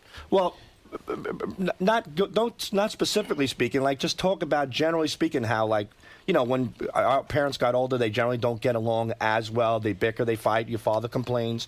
Now That's he's what- helping her back off a little bit. But I'm going to stick with it. I don't know. I think your God. parents must They love live you. You separate seem so... lives, sort of. And They- my mom, you know, they I feel have like always? the bitter. I don't know, but I think like the bitterness and the resentment builds up, and then you just can't stand that person anymore. Okay, so you grew up, I'll speak for you. Okay. And if I'm wrong, I'll correct let you. me know. Okay. You grew up in a household where your parents were somewhat estranged, Mhm. where bitterness and resentment developed Mhm. about the potential distance between them, or the distance between them. You felt Right. it. Yeah, I would say that's pretty fair. Okay, and how did it feel? Honestly, I don't think I really felt any way about it as a kid because I was busy with my friends and doing my own thing. But now as an adult, I see like that it's sad. Like, why would you want to live your life that way? Right, and here, history repeats itself. Right. And one thing I would offer is that if you're watching people as a young girl, your parents, and they're not able to communicate at a deeply emotional level and share intimacies, that's sort of your training ground. And it might be that the vocabulary the two of you developed emotionally, but literally also in speaking to each other, it allowed this potential space to keep growing because it's what you know. You may not have the tools, the two of you, to go forward and deepen this, but you can get them. And this moment had to happen. It had to come to 143 with an emotional friend in order for him to take down the walls, the Lotus Notes and everything else and say, you know what, I love her, and be brought to tears. Now she's adopted this distance where she laughs about that, but truthfully, right? Sad. It's sad. It's sad. If the friendship was innocent, Mhm. why give it up? Why not talk to this Because guy every he day? gave me no choice. If Sal says to you right now, you can go back to talking to this friend 30 times a day, would you? I probably wouldn't talk to him 30 times a day, but I think it would be nice to just stay in touch. We were friends, but... Why is Okay. it easier for you to have this emotional closeness with someone you don't live with? Okay, because anybody who knows Sal... Uh-oh. Go ahead. Anybody who knows Sal. will know that if the conversation doesn't pertain to him, he's not listening. Okay. And Is that true, it's Sal? not me. It's not. And we've discussed this Listen with to the me. therapy. Wait, let me explain. All right, go We've ahead. discussed this with the therapist, and I said to I would honestly be like, all right, maybe it's just me, but it's not. It's anybody he talks to. Yes, and guess what? You What? picked him. and not for no reason. You picked him partly, I would venture, Not to be because ignored, but go ahead. pick him? Well, she picked him because people feel most comfortable often with what they know.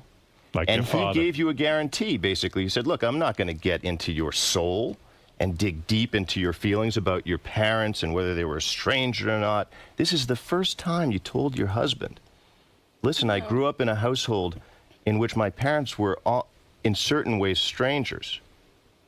And now His you're doing parents it are the again. same way. Yeah, exactly. So that's why you chose Sal. He's going to give you just what you know. But now there's a moment. You actually have an opportunity right now that very few people have to heal one another. All right, I'll unzip my pants. See, there you go. That's a joke. That's the guy she fell in love with. It's a joke. Okay, go ahead. When's the last time you guys had sex? How long ago? Honestly, Sal. It was recent, right? Not that long ago. About a week. I don't know. A week? Yeah, about a week ago. Was it that too long? See, that comment there, that friggin' irritates me. Why? Because why do you? It's always those stupid little comments. What did he so say? annoying. Oh, about the zipper? Yeah. Oh. Just like. Well, just so that you forgive one another, these comments and the laughter, here's what you do. This is a conspiracy. This is every day in my life. Go ahead. Of course it's every day, because every day there's a threat that someone's going to get to your heart. And you live with somebody. But let me ask you this. this, And he could do it. Doc. But you know what? Just to note, I want the question, but here's... Yeah, but what does she do? She's annoyed by this guy. He makes jokes, and she hates his And she jokes. does hates too. the But she used to overt- love him. And She does it when he crazy. doesn't. You know what it She is? laughs when he doesn't Sal's make a joke. mistress is the lady comedy. No, but seriously, she is not into his sense of humor. Well, that's He goes, not "Oh, true, no one is." Howard. You know what it That's is? not It's true. like no. This is what I think. It's like if you Nobody do is, right, Fred? something that annoyed Beth, would Right. you continuously do it? No. Over and over No. and over You again? walked on the carpet. Like when we Over and had over, that but the we New won't get Year's into Eve that. party, and he says, "Oh, do you want to, have a gangbang with my wife?" What is that? I'm your wife. You don't talk to me like that. That's what my children are gonna see. You got a There's point. just, that's rude. You got a point. So- We went to the beach 3 weeks ago with Richie Billington, What right? did I do? And You know- his neighbor was going to be there, a woman that Okay. we're friends with. Yeah. And I'm like, oh, great, I haven't seen her in so long. He's like, oh, yeah, you want to make out with her? What? Look at how far they've managed to scurry away from a moment of intimacy. Right. They've And both that's exactly what they seesawing. do, yeah. She laughs, he jokes, and they both get to blame each other, Isn't it? for avoiding I'm not intimacy. blaming, I'm just how pointing bad? out. It got real, How it bad got was real. it? The house What? you grew up in. How Not bad. silent? What do you mean? How how's much that? arguing was there? I don't know. No. Okay. You know. You know. How much arguing was there?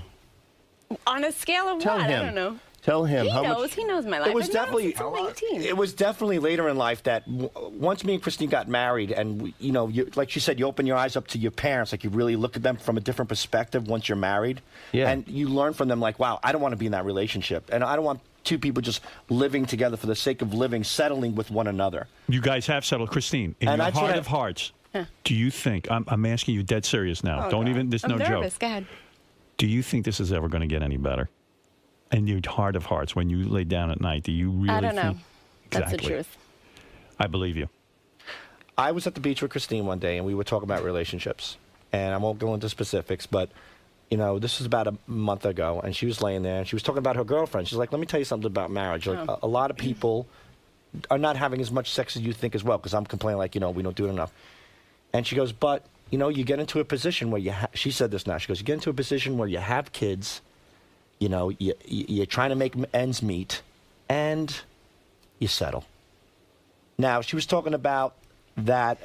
Christine, if you And didn't that have to me children, was a Christine, sign that. That is so Christine, But I if- took if that you- as a sign that here's an my easy wife question. is settling. Right For you. now, if Yeah. you and Sal didn't have kids, Of course, she'd be out the door. would you be out the door?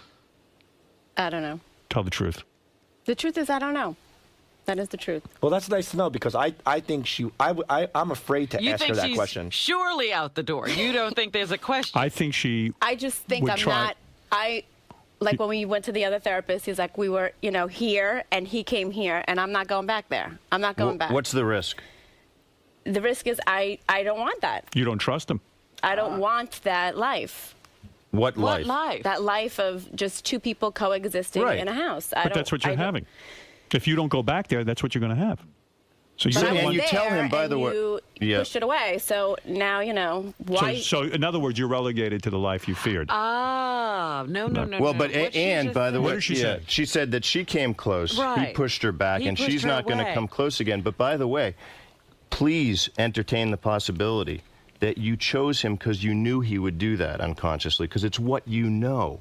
What a threat it would be if you had somebody who took you up on that offer from the beginning. You wouldn't be able to handle it. Now, the two of you at the point of calamity could pull things back and say, you know what, let's take the risk.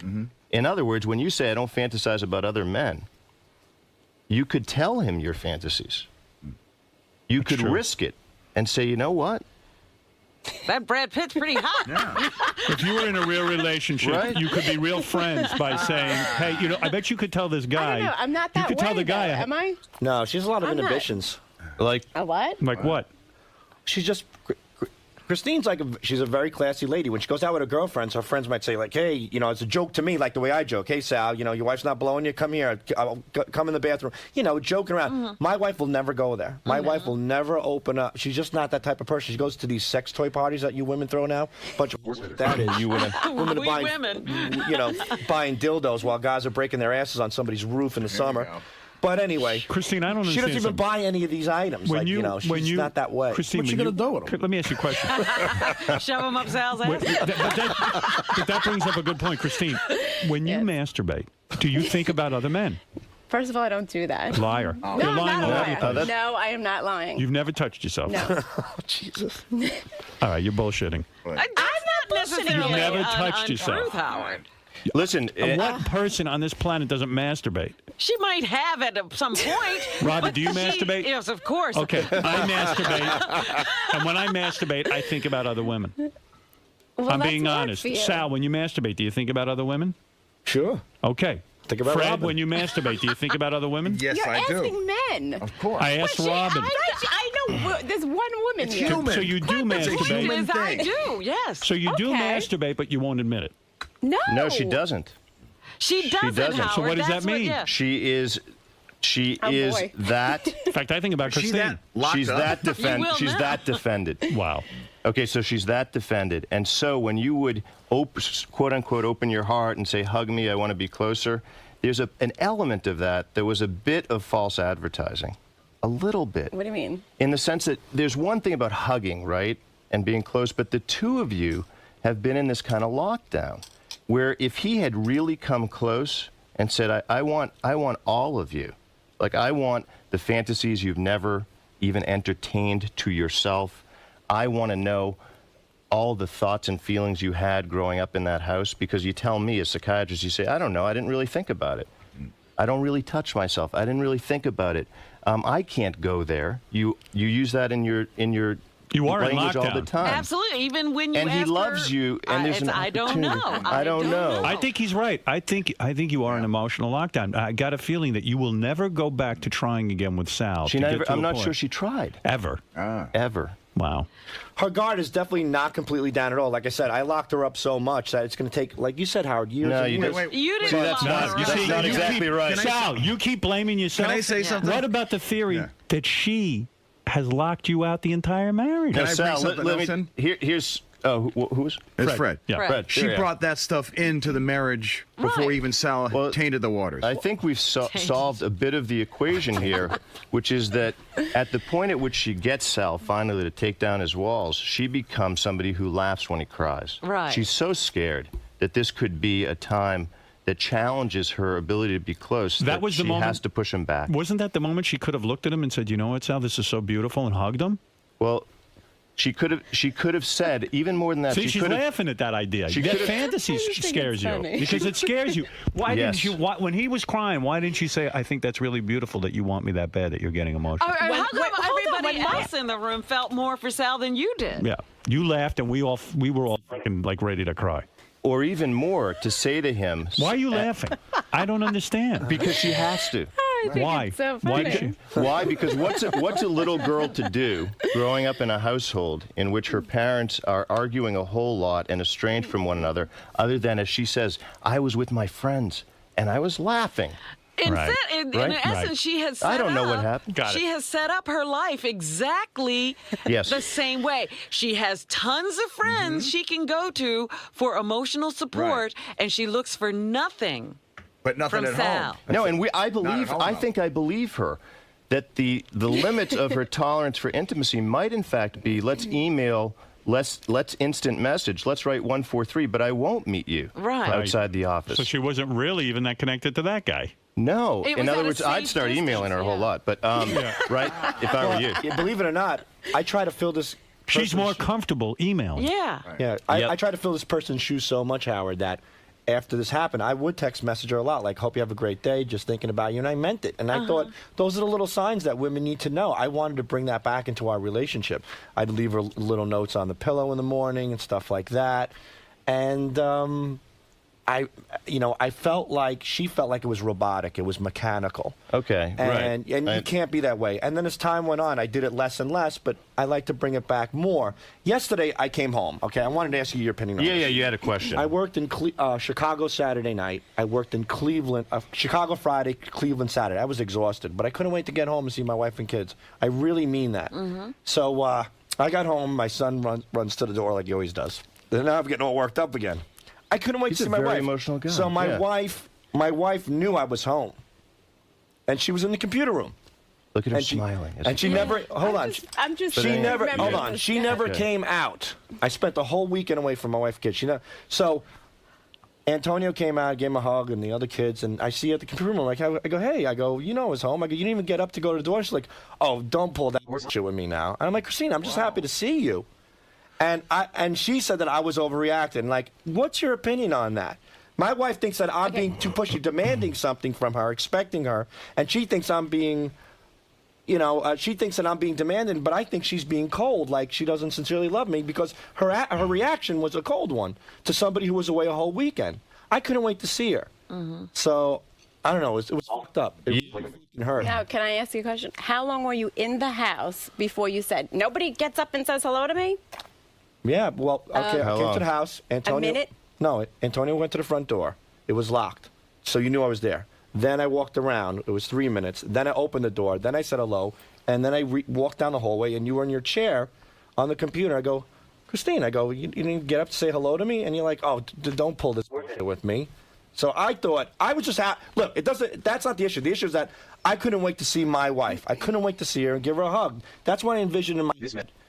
Like the way my kids light up when they see me, and my dog Simon lights up when she sees me. Yeah. Oh boy! I was hoping. Christine's laughing again. I wanted her. That's what I was looking forward to. I had a weekend, and it was a good time, and I just wanted. I want to see my kids and my wife, and I want your opinion on that. And I don't know. She goes like, you're being, And then I was crabby, and I said, I'm crabby. I go, I was hoping that you get up. She's like, well, you're overreacting. Okay. Here's what I think. It's really a question of how much love you have in your heart and how much effort you're willing to put forward, because you've undertaken, without even knowing it perhaps, a gargantuan task of melting her heart, which has always been a little icy. Right. Frankly.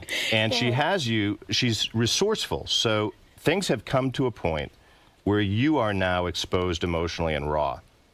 Right. I was never this sensitive, but I worked so hard at making it work that those little stupid things that I took for granted in the past break me down. Like I feel like I can't crack my wife, So when I come home, never she's like, could. Yeah, So never did. This is very interesting. So to me, though, now, Doc, to me, that tells me that leads me to believe that my wife is settling for me. Like, oh, he's home. Yep. But so I get mixed signals too. I know my wife loves me, but like I would love to see that. Do you? I believe she does. How do you know? Because all the time we have vested in one another, all the things that we've been through. We've had some incredible experiences in our life, like having our children, which was the greatest thing that ever happened to us. We had a great relationship before we were married. We had a good relationship while we were married. As a matter of fact, we purposely planned not to have children for a couple years so we can really enjoy one another, and we did. And then, the kids came in, and frustration came in, and I got the job here, and, we veered apart. But I think the good outweighed the bad. That's why I think we're still together now. Are you guys turned on by the thought of maybe solving this? I know that no matter what, I know, Christine today being here, she's doing this for me. And I know through all the ups and downs and her even laughing when I cried, I know this is the woman that I married and I fell in love with, and I'll love her to the Why do you love day her? I die. Why do you love her? Because I do. I mean, because we've shared so many great times together. Forget that. Why do you love her? Because she's a great mom. Because she is a classy Why lady. do you love? Forget her mom. Why do you love her? Because what is it about her you love? She's got a good personality. She's got a great. What is it? Is it her tits? If be as base as that, what do you love about her? First of all, she's absolutely beautiful, my wife. Okay. And she's got an incredible body. True that. Emotional friend, please. By the way, my parents were very close. All right. Let's go to where was I? Let's go to Kevin. Okay, Kevin, you're on the air. Yeah, guys. How you doing, Sal? First of all, I wanna commend you because you have done some real tall things on this show, but you really have guts to be doing this. And let me say this to Christine. I've been in therapy with my wife for the past few years. We've been married 17 years. We've known each other since high school. It is possible to change things. It is possible to make things better. You have to be committed. You have to continue to go to therapy, and you have to have almost a blind faith that what your therapist is telling you to do is the correct thing to do. It's scary.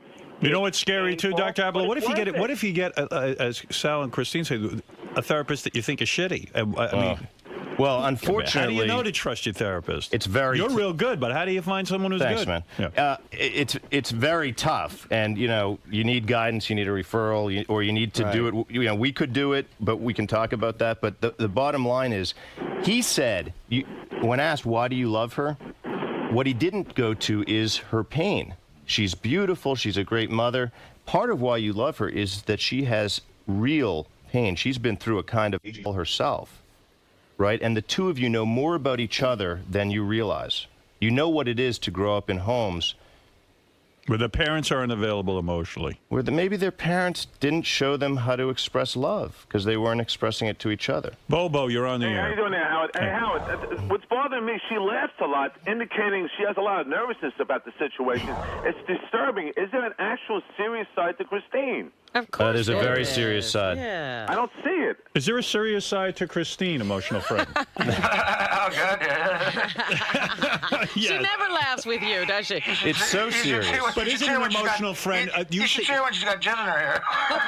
That's another. Oh, stop that. Now that you that's don't not like, good. right, Christine?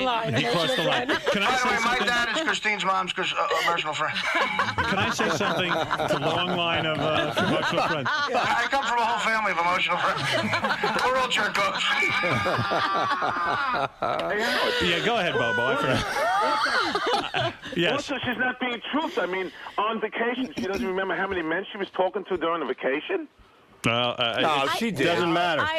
Doesn't matter. Yeah. Let's go to George. George, you're on the air. Hey, how you doing, man? Hey. Hey, I was in the call and talking about the show, but actually it's a good show, man. All right, thank you. What? Yeah, man. He didn't think it was There going to you be go. good. It's good. No, it is It's all good. right. Sir, can I ask, is George on the line? Yes. George, what would you do if your wife had an emotional friend? I don't think I would allow that, to tell you the truth. Well, you in don't other get words, to you allow would get a it. divorce, is what you're saying. Yeah, that's bad. I would get married. They should marry each other. In other words, for the first time. Would you like to have a double wedding with me and Beth? Oh, wow. I wouldn't take away from you. Sal would try to marry I me. like to have a single wedding with just you and me, Howard. He'd try to knock Beth out of the way and tie run Beth down up the somewhere. aisle. Sal, I want you to be honest. Who do you love more, me or your wife? I'm being honest now. I'm being honest when it comes to love. Dude, torn. come on, that's such a stupid question. No, it man. isn't. Come on, I'm here with Dr. Ablow. Why, are you going to put me above your wife? I'm talking about this show and I me. mean, Or are you going to put... considering how much I cried today, considering Dr. Ablow's here, and Yeah, but I didn't laugh at you. She did. it's hands down, it's obvious that I do love you more than my wife. It's obvious to me, too. But that's a very astute question Well, think because about some it. of what Christine says could be taken to mean that she'd prefer he not talk on the radio. Well, No, how about not we at take all. it this way? If you had to give up the show, your job on the show, in order to have your wife, would you do it? Yes. And when it came to the realization that I fucked up so bad, I would be willing to do anything. That question came to me, and without question, I said yes. Would it kill me? Would it torment me inside? Yeah. But if I knew that was the drawing point, the do or die, I would do it. Christine, what do you think of that? No, I was going to say that. And what do you think of my answer? That's what he's asking you. No, I think you would, but people always said, "Oh, you think the show changed him or whatever," and my answer has always been no. Like, you were this person when I met you. Oh, I agree. I mean, I met him out on the street. He was doing it. Yeah, That's no, why like- we couldn't believe you married him. Yeah. We always knew he was that But way. Now we know it's why just she married him. magnified because it's on the air and TV Right. and whatever. But Sal, he's real always quick, this if you leave the person. show, what are your new hours? All right, emotional friend. That's call number 6 already. Bob, you're on the air. At this rate, you're going to beat your all-time record of 30. Bob, go ahead. It was actually 32 when they were at Great Adventure in 2000. Great Adventure, you called it 32 times? 2002. All right, Bob, go ahead. Morning, everybody. I think it's great Sal and Christine are, bringing their relationship a step forward. I just wanted to ask Christine what kind of panties she had on. You want to know something? I've been dying to ask that, too. Black. Are they black and are they thong?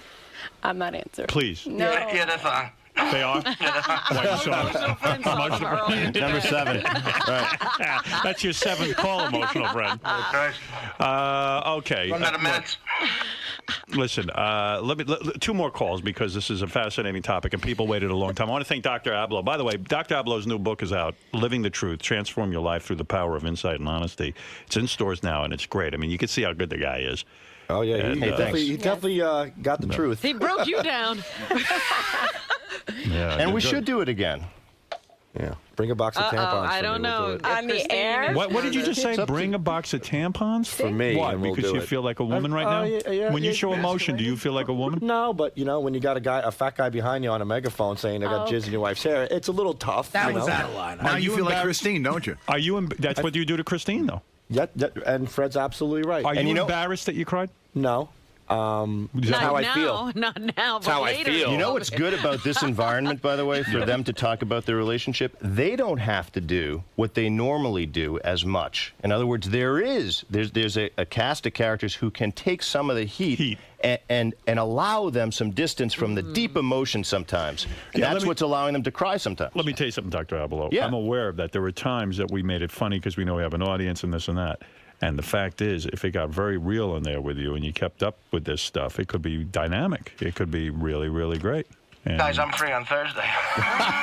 emotional friend, you're free? If I'm going to come to the session, I was going to say, you want to be a part of this. Why do you want to be their emotional friend? I don't know. I think I'm quite helpful in the entire process. Go ahead. Who is this? Roy? Are you on the air? Yes, Roy. Good morning. Yes. I want to make a few points. Sal, I think that first of all, I think your dad, I look at him as a hero because he acted like a man. All right. Eric, go ahead. You're on the air. My dad's a hero. Yes, Eric. No, this is the Iron Sheik. Okay. All right, one last call from your favorite person, Ralph. Go ahead, Ralph. Hey, now. Hey, first of all, Dr. Ablow, really good because, just to be able to get that out of them in that environment is just awesome. I got two quick questions, though. Do you think ultimately Christine coming on the show is like another way to disconnect? Because this is not her scene, and I'm wondering if it's great that she came in, or again, is this another thing that's ultimately just going to be disaster for them, that this show, them coming on and doing this on the air? No, I think it's a great tribute to the power in the relationship and the potential of the relationship. And by the way, I wouldn't forbid her from communicating with this man. What do you got, your fucking mind? Now, see, okay. Now that's interesting. No way. I just wanted to circle back. Sal to find out? Do you think you wanted Listen to me. I'm going to tell you something right now that's At stuck in all, my head. I wouldn't. We should talk about this. Shut up, Marty. I want to hear this. Go ahead. Something that's stuck in my head, I'll never forget it. Our second therapy session, I said to my wife, let me ask something. If I never busted you and you continued your friendly relationship, would you possibly have continued into something more serious and developed your own relationship with him? And she said, probably. That's an honest answer. Can I? It's an honest answer. So you want me to have her? I want you to take the risk. No way. I'm out of here. What? You don't have to. I would never take a risk of her. There's no way. You don't think there's a risk now? Well, tell us your point, You're telling me that Ablow. you want her to talk to this guy? Here's my point. I don't think that artificial, restraints are going to be the thing that allows her to come closer to you, Sal. And they aren't. I think you should say, because it's a courageous and completely powerful position, hey, you know what? You are free to talk to anyone you want to talk to. I'm not your keeper. Okay, you ready for this? Did I tell you could do that? Did I apologize that I cut off the relationship and said, if you need to talk to them, Did I do that? Did I give you that? Mm-hmm. And then guess what? What? They started privately talking again behind my back. What privately talking. You gave her permission. You told her to. But you told her to. But then it went private. What is? I don't. You want her to talk in front of you? No, dude, come on. Sal, he's making a good point. Yeah. You said to Christine, it's okay with me if you talk to your friend. Right. She's I'm not okay. going to include you in the conversation. I said that I felt like I denied her like a father figure, which I shouldn't have done. Like, Okay. I'm not. I don't keep her under lock and key, which I Okay. did. Yeah. I denied her happiness. Here was the only vent that she had. Yeah. To vent her frustration with this friend because I'm being an asshole, and then I cut that off. So I felt like through our therapy session, she said, you took away the one little piece of happiness, that the one outlet that she had, and now you took that away from her too. So if he's a friend, at least give her the opportunity to talk to him like a man, like a human being. Say, look, I'm having problems with my husband, and I'm sorry, but we can't continue this relationship. He goes, instead of demanding that she cut it off. Yeah. Put the ball in Christine's court. So you did, and then she went and did it. So why would you just be say, shocked? yeah, okay. But she did, and I did that, and as painful as that was, as hard as that was, I did that. And she said, look, she did have the talk with him, and then she told me that that's it. Now we're moving on. But then private messages happened again. Well, so you told him we had to talk, it's over, rather than saying, I don't maybe recall I'll that part of the conversation, but No, it sounds like she's a witness. I don't recall. you know, he obviously knows what happened, and you know, we spoke about it, but I just felt like, what's the big deal if we randomly speak? Like, I don't see what the problem would be. Well, you randomly speak to people, and I'm not trying, like, I know it sounds like I'm being like, well, you do this, so I could do this. I'm not trying to be that way. I don't check your email. I don't check your telephone. Right. My phone was not hidden. It's always been in the same spot. It's not locked. I could lock it. I don't do those things. I didn't Not do anymore. those things. I never, ever locked my phone. Yeah, Never. well, you know what, and what all It I'm was not a suggesting, secret. and it doesn't have to be decided at this moment, but what I'm suggesting is, you know what, you try to close doors and lock things up, and the bottom line is, you know from your dad's experience with your mother, you can't do that. Right, but why would I give her the opportunity to talk to this guy again, the guy that ruined my marriage? Well, he didn't ruin your marriage. Our marriage. He contributed to it. No, he is an innocent bystander in a way. No, he ain't no innocent bystander. The potential calamity that you faced was sown in your own individual developments. Now you come back to a time, and all I'm saying is, you don't want to artificially say to her, I'm so afraid that you would have with someone else what we don't have, that I'm going to be your policeman. It's just a suggestion that I would say, you know what? It's your business. If you think you can fall in love with someone else. Point. You know what? I always conducted my relationship with Beth this way. She had a lot of boyfriends and stuff before, and we started seeing each other, and I'd say to her, sometimes it would kill me inside, but I'd say, yes, you do what you want to do. Well, it would kill. I said, I'm in love with you, but if you feel the need to speak to me, I'm not going to be the Taliban and tell you not to speak to him. She has never once had the desire to go see her old boyfriend or this, because I'm so busy with her. And don't you think that would give her the desire if you said no? Yeah, I mean, it's almost like, you know what? So let's say Christine starts seeing this guy again, okay? It'd be great for you, Howard. No, hold on a second, Sal. Let's say she does, and let's say she falls madly in love with him. Maybe, in fact, she is already in love with him. How the fuck, though?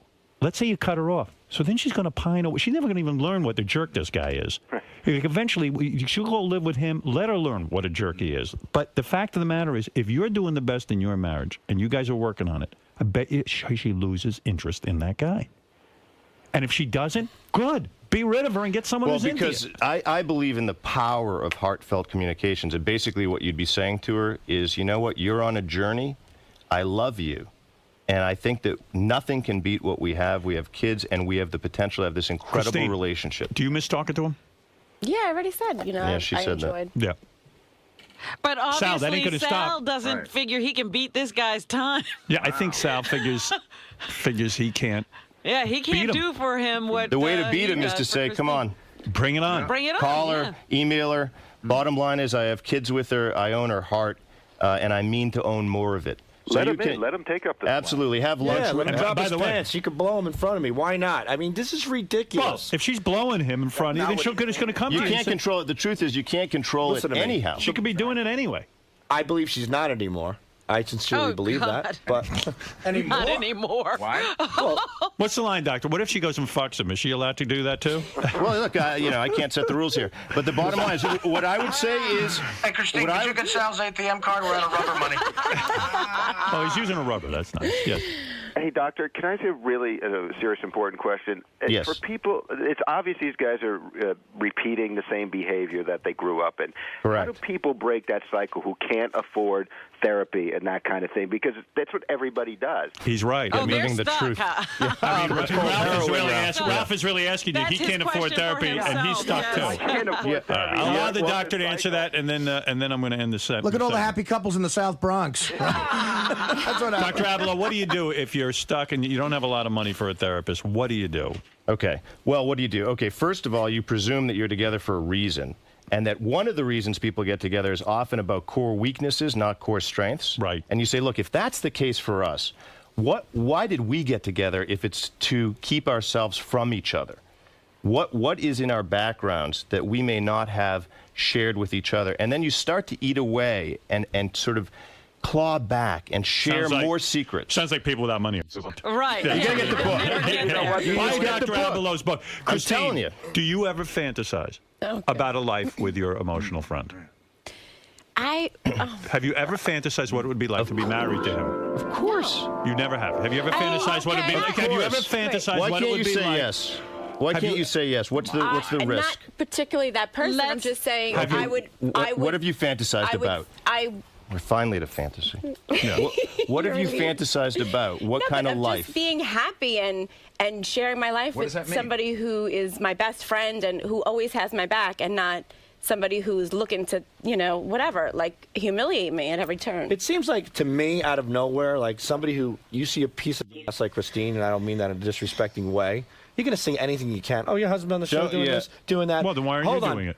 Hold on. The thing is that all of a sudden this humiliation stuff, it just sprouted out of nowhere. It almost seems like somebody embedded it. I know if I'm a guy, you're going to give a hot chick any rap you can to make her believe that her husband is lesser of a man to get down her pants. Let me tell you something, we're dogs. That comes first. Money comes first with women. Pussy comes first. Let me tell you. I'm telling you. You're using this guy. I'm telling you like it is. I hear you. But listen, what happens when you throw a steak on the ground? Does a dog run right to it without thinking? Not my That's beagle, pussy but yeah. to a man. But hold on, but wait a minute. Not every man. That's I was asking Christine about her fantasies. But listen. But the point that I'm trying to make. Can I ask you a question? Is the guy handsome? Is he handsome? Yes or no? Is he an ugly guy or a good-looking guy? Oh, she wants an ugly guy. Let's just forget about him. Sal, let me. It would be better for Sal if he really looked like The point me. I'm trying to make is that I believe that somebody. I know the workings of a man. He'll say whatever it takes, and I think that. What's that got to do with her ear being open? I have a clinical, it has everything to do with it. moment if you're telling her to go back to something like that, I think all of a sudden, Sal. what's the coincidence of her having an emotional friend and at the same time pinpointing all my bad points? Now it's all bad. Everything's bad. Sal. The fact that I bring home a check every week that's no good anymore. The fact that I love my kids and listen, do I you know why you're doing this, by the way? Let me help you out. I tell you why I'm doing it because I'm a guy and I'm telling it straight. Let me tell you why you're doing it. Stop. Because his wife filled up and said it'd be better than being humiliated all the time, and she was at the point of tears. So he has to run away from that because that's what happened with his father and his mother. Right. And instead of saying to her, does that remind you of stuff? I mean, you've been humiliated before. I'm sorry. How did I make you feel? You should fuck her on the couch right now. Well, Dr. Keith can have her right now. Are you having fantasies about Dr. Keith? You are, aren't you? What do you do with Dr. Ablow when you're a doctor like you and you get a hot little piece of ass on the couch like this? You ever say, hey, maybe I ought to You nail always this? know it's not about you. It's always about the dynamic with the couple. It'd be a good moment to jump our bones. Really? I'm telling you, but honestly, you own her soul. The moment that you realize that he is irrelevant, this guy, this 143 guy, irrelevant. The bottom line is she can talk to him till the cows come home. There'll be another 143 guy. It doesn't matter. I know that, and things have been going a lot. I mean, it seems to be going a lot better. I mean, we're getting along better. I think we are, but it's treat just her like a broad that you're trying to get in her pants. Yeah, why don't Start you with that. do that? Since Yeah. you know what a dog Exactly. will do with a steak. Since you know how to work her, why don't you work her? If you love her, why don't you work her? Hey, dude, last night I put my on her chest. She goes, it's like a freaking boulder. Get off of me. Well, so you tell me. First, you got to tell her. start But you know someplace, you got to dude. start with some shit and tell her, tell her how hot she is, and then I tell do her, tell her that. how nice everything is. I or call her something. All right, beautiful listen, every day. This is a That's a bunch disaster. of Listen, I she say- gave him an opening. She said, I say let's go emotional- to Bloomingdale's. Get it, maybe you Take call her. her from next door to Bloomingdale's Take her, from you know some what? beautiful hotel. She's a hot chick. Take her to Bloomingdale's and shop with her. Turn her on a Absolutely. little. I don't have to take her to Bloomingdale. She does it behind my back on her own. What do I have to go there for? Go with her. Go with That's her. true. Today's exercise, go with her after the show. Listen to me. Okay. And tell her, I want you to buy a hot outfit. I want to watch you try it on. Yep. And her exercise for me, Howard, back. Blow you. And Let's guess shake what? hands. No, and guess Shake what? hands. With the outfit No, on, she doesn't have to blow you, but maybe she'll want to. with the outfit on, have her go out first alone and have him meet her, but she has to be flirting with someone at the bar when he gets there. There you go. Make it hot. Get your Suck megaphone some back. guy's Okay? dick at the bar, Christine. Run right into your fear. Emotional friend, what do you think? Get there, Right Sal. into your fear. I think if you're going to get an outfit, Christine, you need a red one. You've looked I'd in get her a closet. diamond necklace that says 143, and I'd order it today. That's right. Absolutely. Absolutely. I like your style. All right. He There you wanted go. to get a tattoo, and I said, "Oh, I'll get 143," and he got so mad. No. I love That's that. great. You should get the 143 too. Make a joke of it a little bit, but take together now you're in on your it. joke. I should get Dr. Dominic Ablow, Barber's you've phone done it number. again. It's the only number I This guy's a should get. joke. Dr. Ablow, You've you've got the done it relation. again. You have taken an hour and a half from my show. You've done it again, Dr. Ablow. I don't know what he Another did. paycheck from Howard TV to fucking Howard's P.O. box. That's what you've done. I'm right. still in a miserable goddamn marriage. Well, Christine, listen, next this time is wear a nothing dress was on. Do you Wait a want to keep minute, wait a working on it? We'll minute, keep Sal. working on it. You want to work on it some more, you two? Yeah. There is no quick fix. Wait a second. Wow. Wait, what did you say, Dr. Ablow? No, Why I said did you you want say wow? Because I know that they are poised at a moment where she has opened the door again. What does he do? He says no. You got to both say yes at the same time. I did say yes. I say yes every day. Hey, Sal, he What? just asked you, do you guys want to work on this some more with him? And you went no. The answer is No. Because we're spinning. I feel we're going All to right, that's your answer. What do you mean? That's why she's got an emotional friend. Good luck, Christine. Am I right or wrong? Hey, let's ask her. Do you want to continue with this? neither one of you No, can I answer would. this. I would continue. She would. All right, go ahead. Ask the next question, Doc. No. Oh, no, not right now. I thought you meant now. I've had it. We'll have Hold on. dinner and we'll go through Off this the stuff. air, absolutely, yes. Unequivocally, yes. I'm sorry. all right. You Yeah, misunderstood. with Okay, love. we just had a misunderstanding. All right, a little Yeah. misunderstanding. Now we understand. I think we've Now, had a if lot of Sal wants to call me, I'm a therapist. All right, Doctor. First of all, emotional friend, thank you for calling in. I know that was difficult for you. I know this was very emotional for me, too.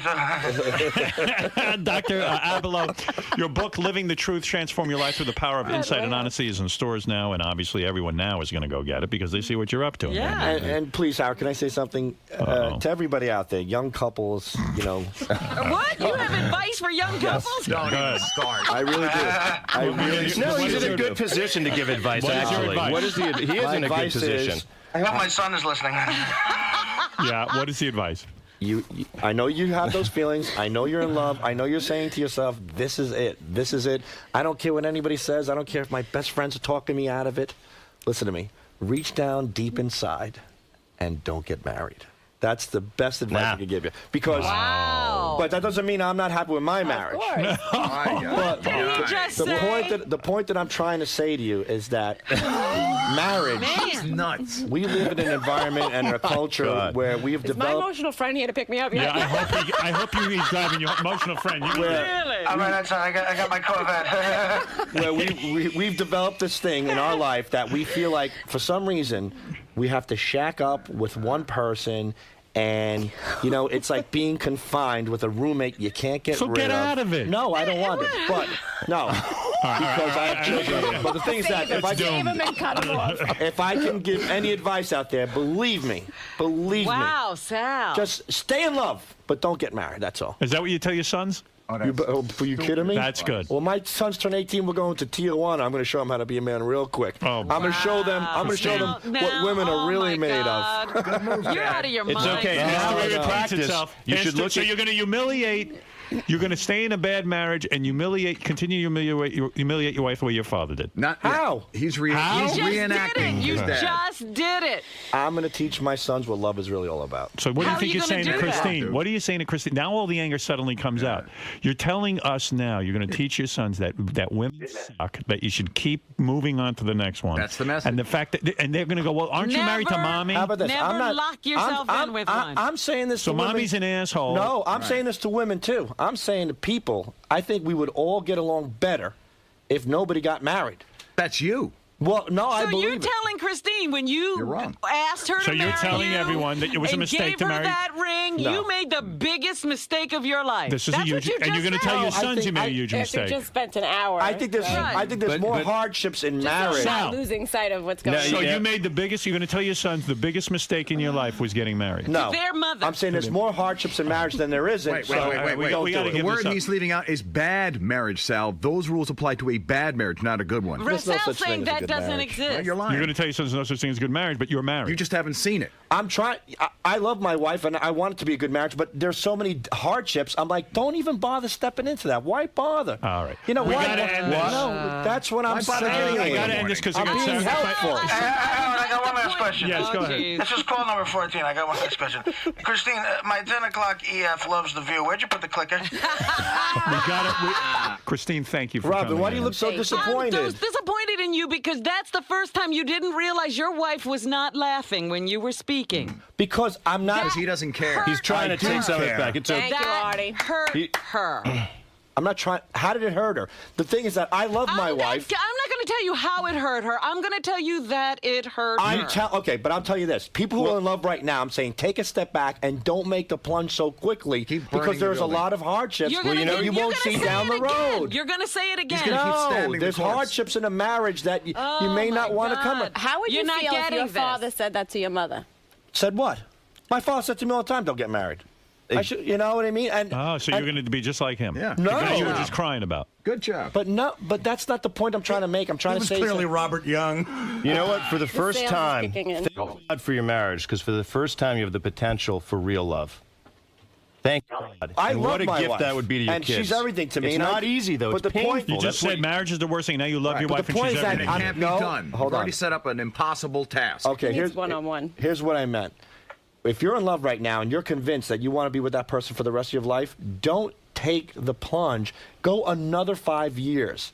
And if you don't have kids and your emotions So your change, kids are the problem. You could veer away. No, kids are not the problem. Oh, so kids are the you greatest would thing that ever happened in my leave life. your wife if it weren't for your kids, is what you're saying. No, I'm saying give yourself the opportunity. So you to should have see- left after 5 more years, is what you're saying. No, I'm saying that if you're in love right now and you're convinced that you're going to be in love for the rest of your life, don't jump into marriage so quickly.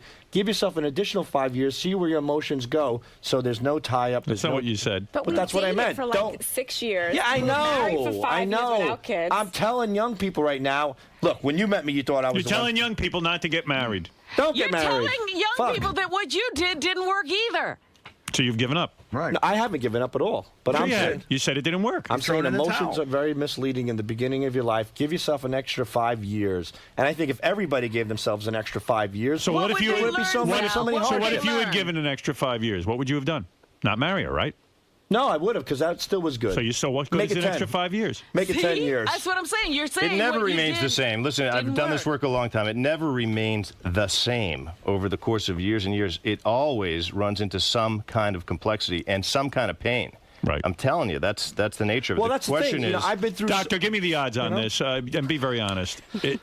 Is there a 10% chance or 90% chance that this will work out? Because I say this is never going to work out. What do you say? Give me the I real say odds. it's better than even odds. Better than even odds. Okay, and there you it know is. what some of the data is? That he runs that far All from right. his feelings. Very good. Dr. Ablow. It's not subtle. Thank you. The moment she has feelings, boy, is he out the door. Dr. Ablow, thank you. And Christine, thank you. Thank you, Sal. And thank you, Heartbreak Kid. And thank you, Living the Truth, Transform Your Life Through the Power of Insight and Honesty, the new book from Dr. Keith Ablow. I have to take a I'm break. a mess. That's all I know. I don't know where my head is We spinning. established that. I thought this was We'll have very... dinner. I am more confused than ever. I'm completely drained. We're gonna... Emotional friend, I'm sorry.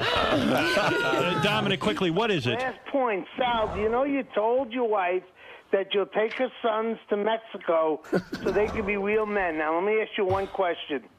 Do you want to look at your wife and say, I'm sorry for what I just said? It's only because I'm hurting. Do you want to say that or not, Sal? Yeah, I do. That's me shooting off my stupid mouth. Because you're hurting. That's exactly it. Because when I said I want to take my kids to Tijuana to treat them out. Sal is like a suicide bomber. Oh my God, is he a mess? He just self-destructed. Sal, I wish I learned as much as you did today. It was my way of saying that. Not bad. I don't know what I asked. Look at her when you say it. When I said that I want to take the kids there, it was me venting my frustration, saying that I feel like I'm hurting. Yeah, that I'm hurting, that I am not getting the love and the affection that I feel I'm entitled to. I deserve through our relationship, and I feel like I'm being strung along. And you never got it. I did. I used to get it. I more than got it. No, I'm saying in your life. All right, I got it. Never got it.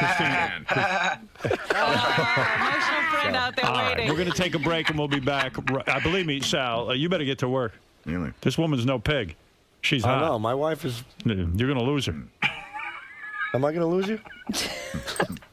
I don't know. Oh, there we go. All right. You're not going to lose her. You know, the one thing that Sal should know, though, is if he doesn't go through this passage, he'll never get the love he wants. Totally. No, because he'll find somebody else whose heart is, not available, and it'll be 5 years, as you said. Wait 5 more years, and your boys will say to you, man, why don't you have any kind of connection with our mom? Well, because we didn't really ever get there, and I have a lot of anger about it and all that. You got to take a big risk. You got to take a big risk. Time to leap. I say 0 chance this is working. I'm going to leap, all right. We'll prove you wrong. I think we'll prove you wrong. Paul, what is the problem? Quickly, please, I'm running. Hello? Yeah, Paul, are you there? Yo. You quickly say it. Yeah, I was just going to say, this Christine's coming off as a real cunt. She doesn't seem... Hey, no, I don't think so. I don't think so at all. I disagree. She's honest about her feelings towards the whole emotional friend. She never really says, what he did for her besides, All right, that's your opinion. Go ahead, Mike. Really. Quickly. Yeah, Howard, I just want to say, Dr. Ablow, this is to you. After today, yes, you got the gist of Sal. Yes, Christine definitely is blocked off, but just listen to this show for 2 weeks and just check if Sal has narcissistic personality disorder. Sal, I love you, but man, no one else has this ego like everyone Does Sal else have mental problems, Dr. Ablow, in your professional opinion? No, I'm not going to diagnose him with a personality disorder. I think what he has is a life, and it's a life that has some pain in it, and the poor guy is locked up in a way that he can't let his wife, who teeters on the verge of letting him in, he can't let her in. He keeps shutting the door, slamming it shut. If she takes a step toward him, she does the same thing. Right. We're going to teach them not to do that. All right, very good. I like it. Thank you. We have to take the break. Thank you again, Dr. Ablow. Christine, I'll see you at 2 o'clock. All right. Christine evidently has an appointment as well. All right. Call we'll be back number right 11. after these words. All right, so it's a beginning, right? Dr. Keith, how did it go in there? I think it went remarkably well. Look, I'm optimistic. I think that these two people were here. They were each brought to very emotional moments, and I think they have many chapters to their story going forward. It's just a question of making this like a plot point in the arc of their story. This can be a turning point. Do you guys think so, though? I mean, what do you think? I think so. Me too. I think any time that we make an effort to bring ourselves closer together, it's always positive.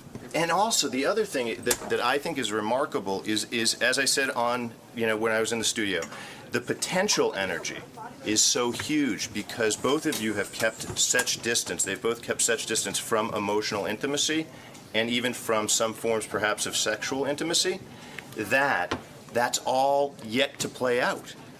Right? There's like huge fuel in the tank.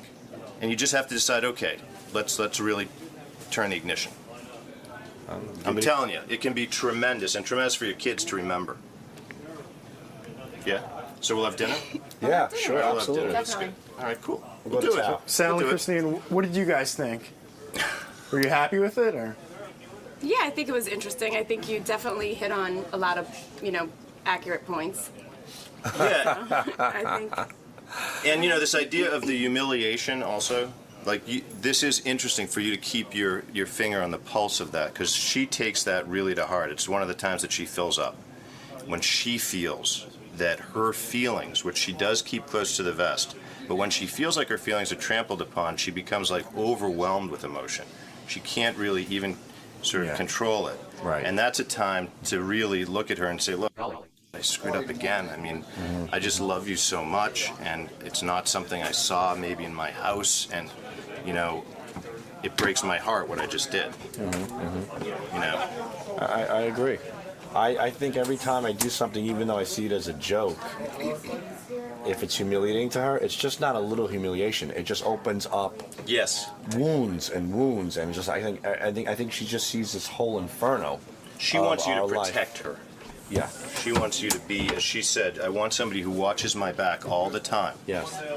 And that's going to be part of the key to her opening her heart, is that she feels protected. And that's why it's hard for me, because even though I'm joking, that's my outlet. I do protect her. I do love her. And I would always be there for her. But I send her the wrong message by doing my little quirky, stupid jokes, which she finds humiliating. Yep. And so you got to, you know what? So you got to hold back on those. Right. Right? And that's going to be a start, too. And then, you know what? Even and I don't want to get too heavy, right? But one of the things to realize is how fortunate you are that you have the time and space to work on this. Because let me tell you, because I've done this work a long time. God forbid, God forbid there were an illness to confront in the family in any way.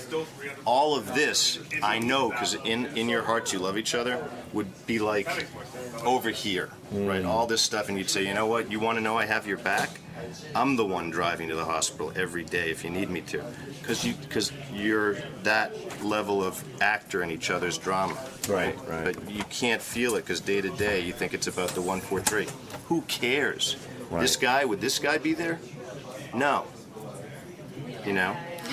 He would. That's one thing we know. He would. He's the father of your kids. What do you think the future holds for Sal and his wife, Christine? I think they have a future. I think they're literally made for one another, but it's going to be tough. I mean, it's going to be tough. When you lose trust in a marriage, I mean, it's hard to build it back. But, you know, I hope they fix it. They're good guys, and, but then again, I hope it takes a long time because it's great stuff for the radio.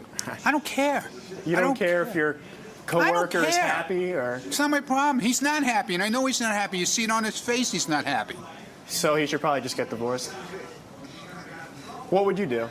She's got one foot out the door anyway. All right. And you? I agree. Same thing with him. You think you don't care, or what?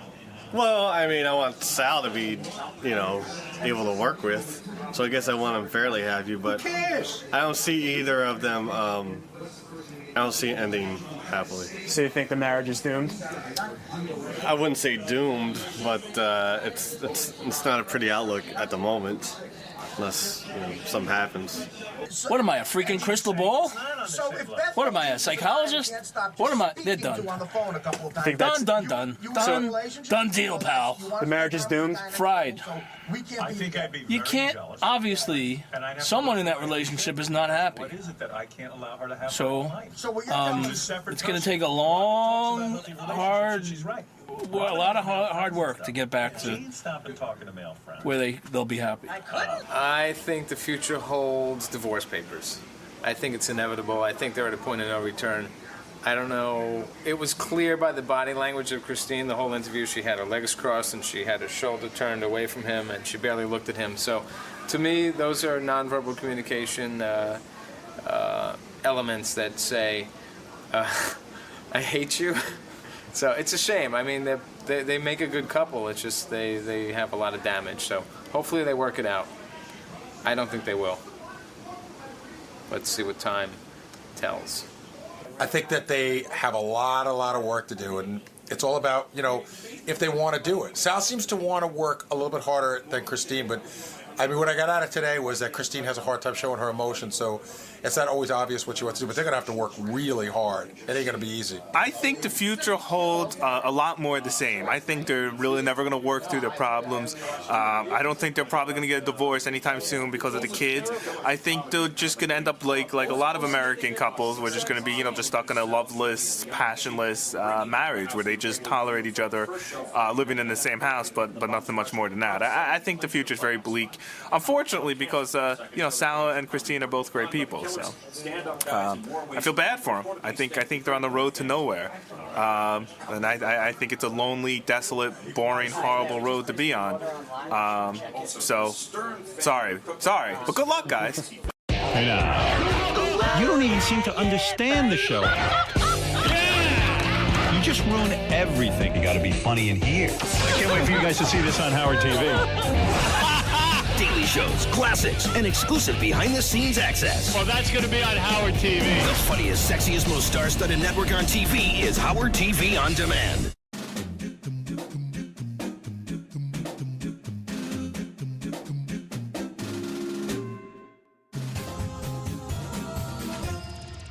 Hey Stern fans, welcome to Fine Time, the show where you, the fans, get the opportunity to ask questions and interact with your favorite Stern Show staff, Whack Packers, and celebrity superfans.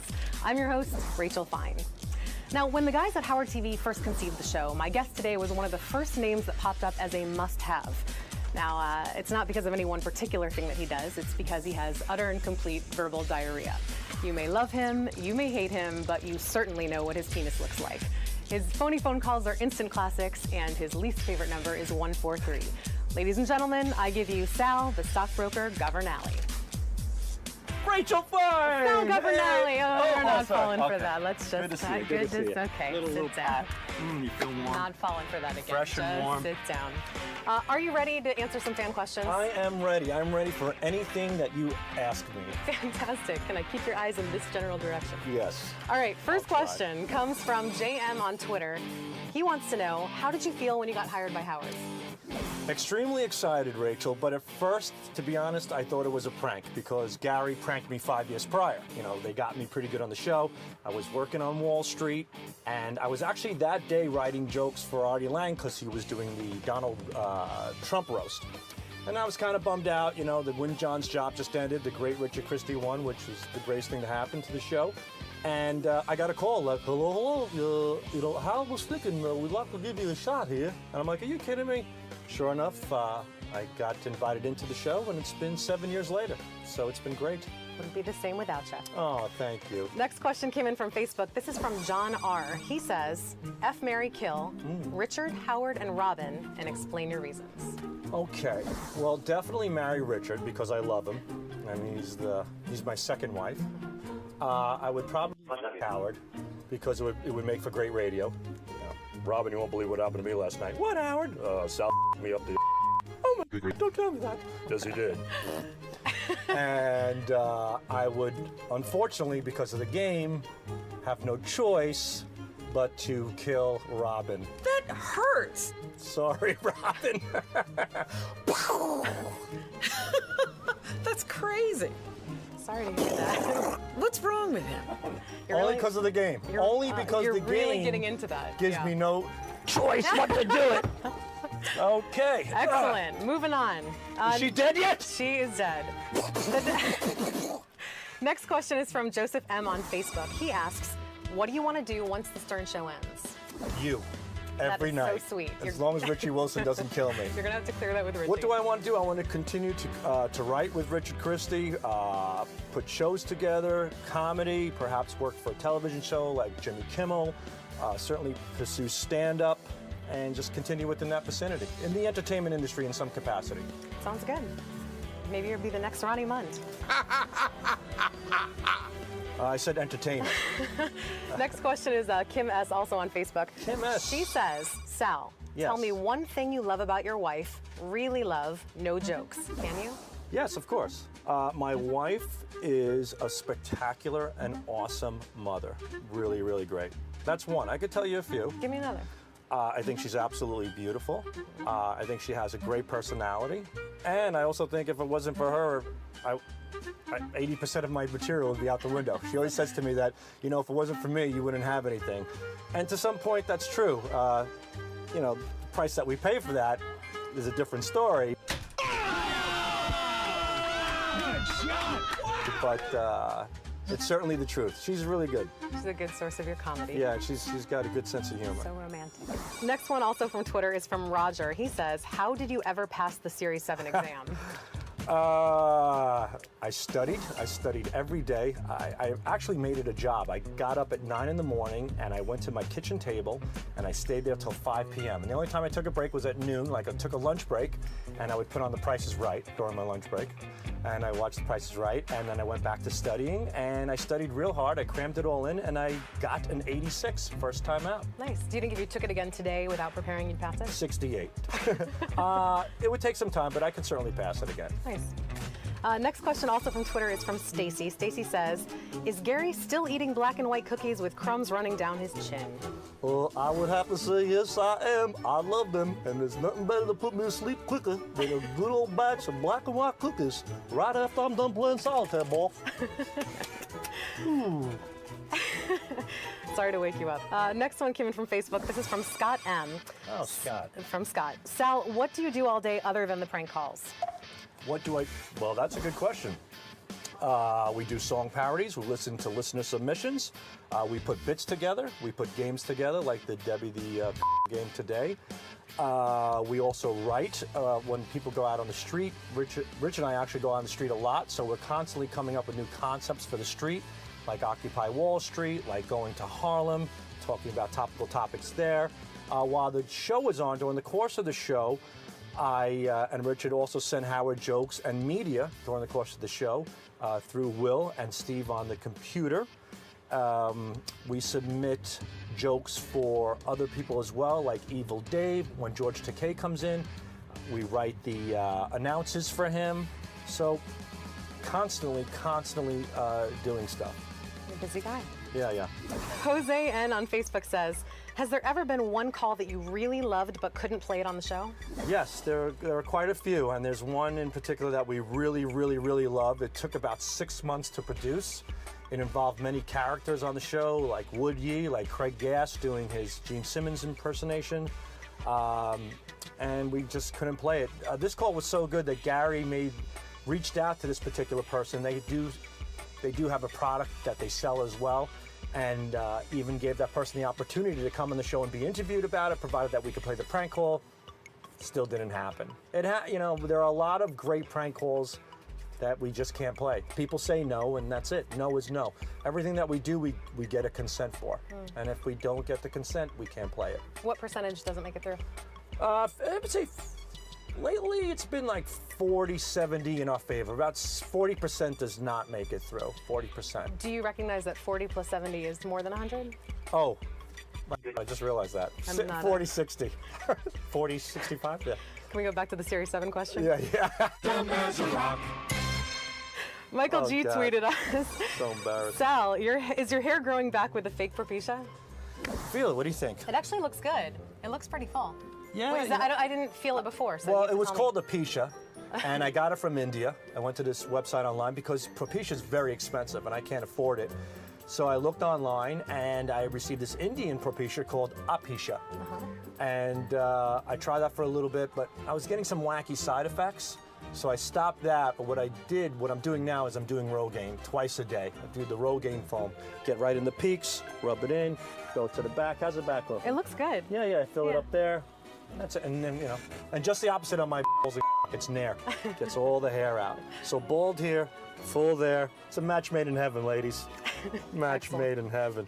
Next is from Live and Uncut on Twitter. If you had to choose either your wife or Richard to live with for the rest of your life, who would it be and why? Wow, that is a great question. Sorry, buddy. But I'm going to have to live with you for the rest of my life. You pick me? Do I stutter, Ed? Thanks, honey. Well, I've had my wife for quite a long time. I've known my wife for 16 years now, and I've only known Richard for 7. So to be fair and to balance it out, I have to give him at least 9 more. So, yeah. Welcome aboard, babe. You're in. Thanks, honey. You're welcome, sweetie. Anything. I want to thank Sal for answering all the questions that you, the fans, provided. Keep sending your questions in via Twitter, Facebook, email, and video submission. And remember that this is your show, so don't screw it up. Until next week, I'm Rachel Fine, and I hope you had a fine time. I know I did. Thank you very much for that. Shut the cameras off. Jesus. Richie! No Richie. Bye.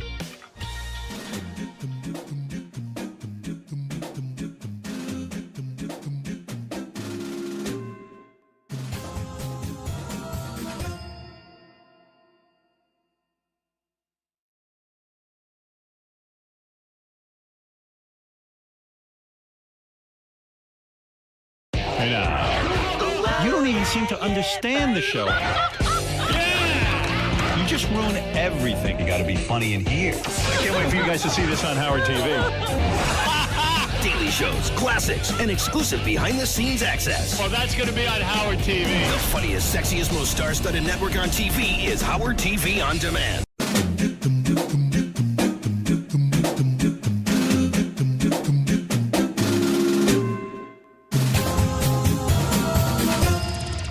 Hey Stern fans, welcome to Fine Time, the show where you, the fans, get the opportunity to ask questions and interact with your favorite Stern Show staff, Whack Packers, and celebrity superfans. I'm your host, Rachel Fine. Now, when the guys at Howard TV first conceived the show, my guest today was one of the first names that popped up as a must-have. Now, it's not because of any one particular thing that he does, it's because he has utter and complete verbal diarrhea.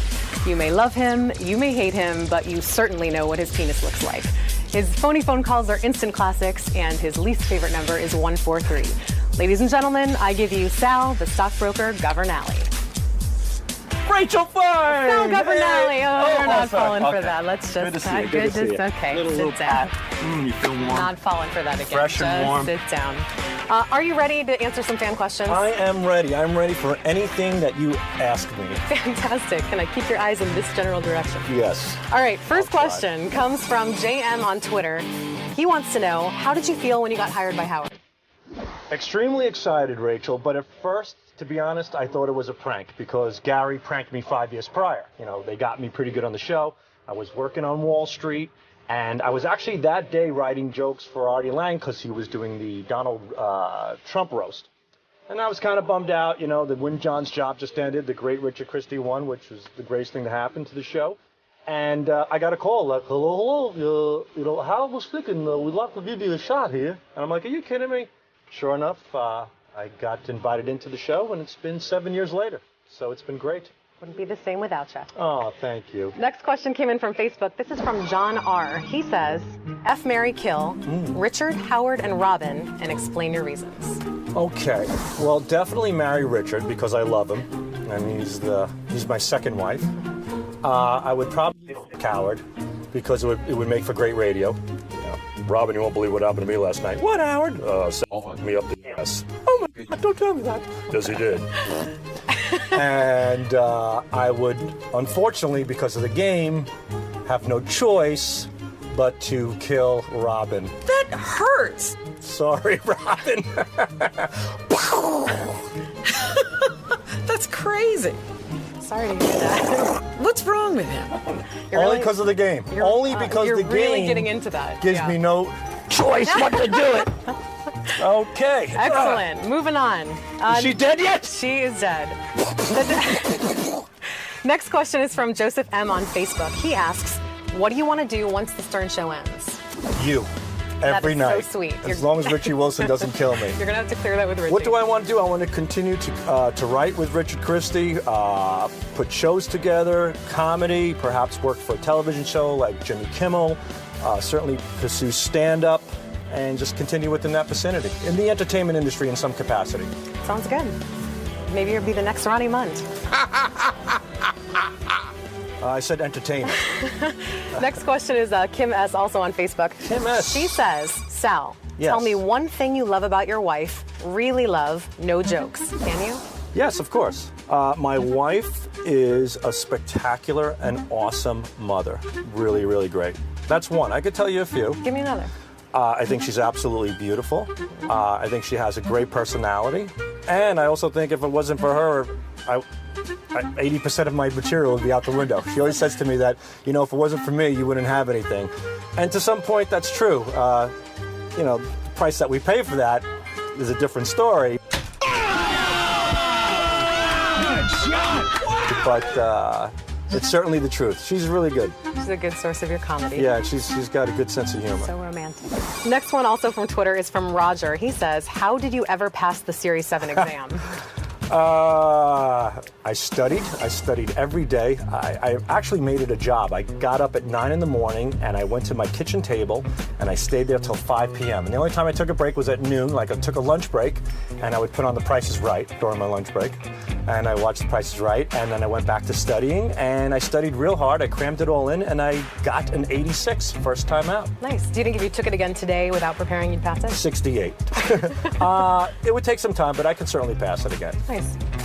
Next question, also from Twitter, is from Stacy. Stacy says, is Gary still eating black and white cookies with crumbs running down his chin? I would have to say yes, I am. I love them, and there's nothing better to put me to sleep quicker than a good old batch of black and white cookies right after I'm done playing solitaire ball. Sorry to wake you up. Next one came in from Facebook. This is from Scott M. Oh, Scott. From Scott. Sal, what do you do all day other than the prank calls? Well, that's a good question. We do song parodies. We listen to listener submissions. We put bits together. We put games together, like the Debbie the Come game today. We also write when people go out on the street. Rich and I actually go out on the street a lot, so we're constantly coming up with new concepts for the street, like Occupy Wall Street, like going to Harlem, talking about topical topics there. While the show is on, during the course of the show, I and Richard also send Howard jokes and media during the course of the show through Will and Steve on the computer. We submit jokes for other people as well, like Evil Dave. When George Takei comes in, we write the announces for him. So constantly doing stuff. You're a busy guy. Yeah. Jose N on Facebook says, has there ever been one call that you really loved but couldn't play it on the show? Yes, there are quite a few, and there's one in particular that we really love. It took about 6 months to produce. It involved many characters on the show, like Wood Yee, like Craig Gass doing his Gene Simmons impersonation, and we just couldn't play it. This call was so good that Gary reached out to this particular person. They do have a product that they sell as well, and even gave that person the opportunity to come on the show and be interviewed about it, provided that we could play the prank call. Still didn't happen. There are a lot of great prank calls that we just can't play. People say no, and that's it. No is no. Everything that we do, we get a consent for. And if we don't get the consent, we can't play it. What percentage doesn't make it through? I would say lately it's been like 40-70 in our favor. About 40% does not make it through. 40%. Do you recognize that 40 plus 70 is more than 100? Oh, I just realized that. 40-60. 40-65, yeah. Can we go back to the Series 7 question? Yeah. Michael G tweeted us. So embarrassed. Sal, is your hair growing back with a fake propecia? Feel it. What do you think? It actually looks good. It looks pretty full. Yeah. Wait, I didn't feel it before. So well, it was called a Propecia, and I got it from India. I went to this website online because Propecia is very expensive, and I can't afford it. So I looked online, and I received this Indian Propecia called Apecia. And I tried that for a little bit, but I was getting some wacky side effects. So I stopped that, but what I'm doing now is I'm doing Rogaine twice a day. I do the Rogaine foam. Get right in the peaks, rub it in, go to the back. How's the back look? It looks good. Yeah, fill it up there. That's it, and then, and just the opposite on my balls, it's nair. Gets all the hair out. So bald here, full there. It's a match made in heaven, ladies. Match made in heaven. Next is from Live and Uncut on Twitter. If you had to choose either your wife or Richard to live with for the rest of your life, who would it be and why? Wow, that is a great question. Sorry, buddy. But I'm going to have to live with you for the rest of my life. You pick me? Do I study it? Thanks, honey. Well, I've had my wife for quite a long time. I've known my wife for 16 years now, and I've only known Richard for 7. So to be fair and to balance it out, I have to give him at least 9 more. So, yeah. Welcome aboard, babe. You're in. Thanks, honey.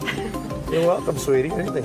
I want to thank Sal for answering all the questions that you, the fans, provided. Keep sending your questions in via Twitter, Facebook, email, and video submission. And remember that this is your show, so don't screw it up. Until next week, I'm Rachel Fine, and I hope you had a fine time. I know I did. Thank you very much for that. Shut the cameras off. Jesus. Richie! No Richie. Bye.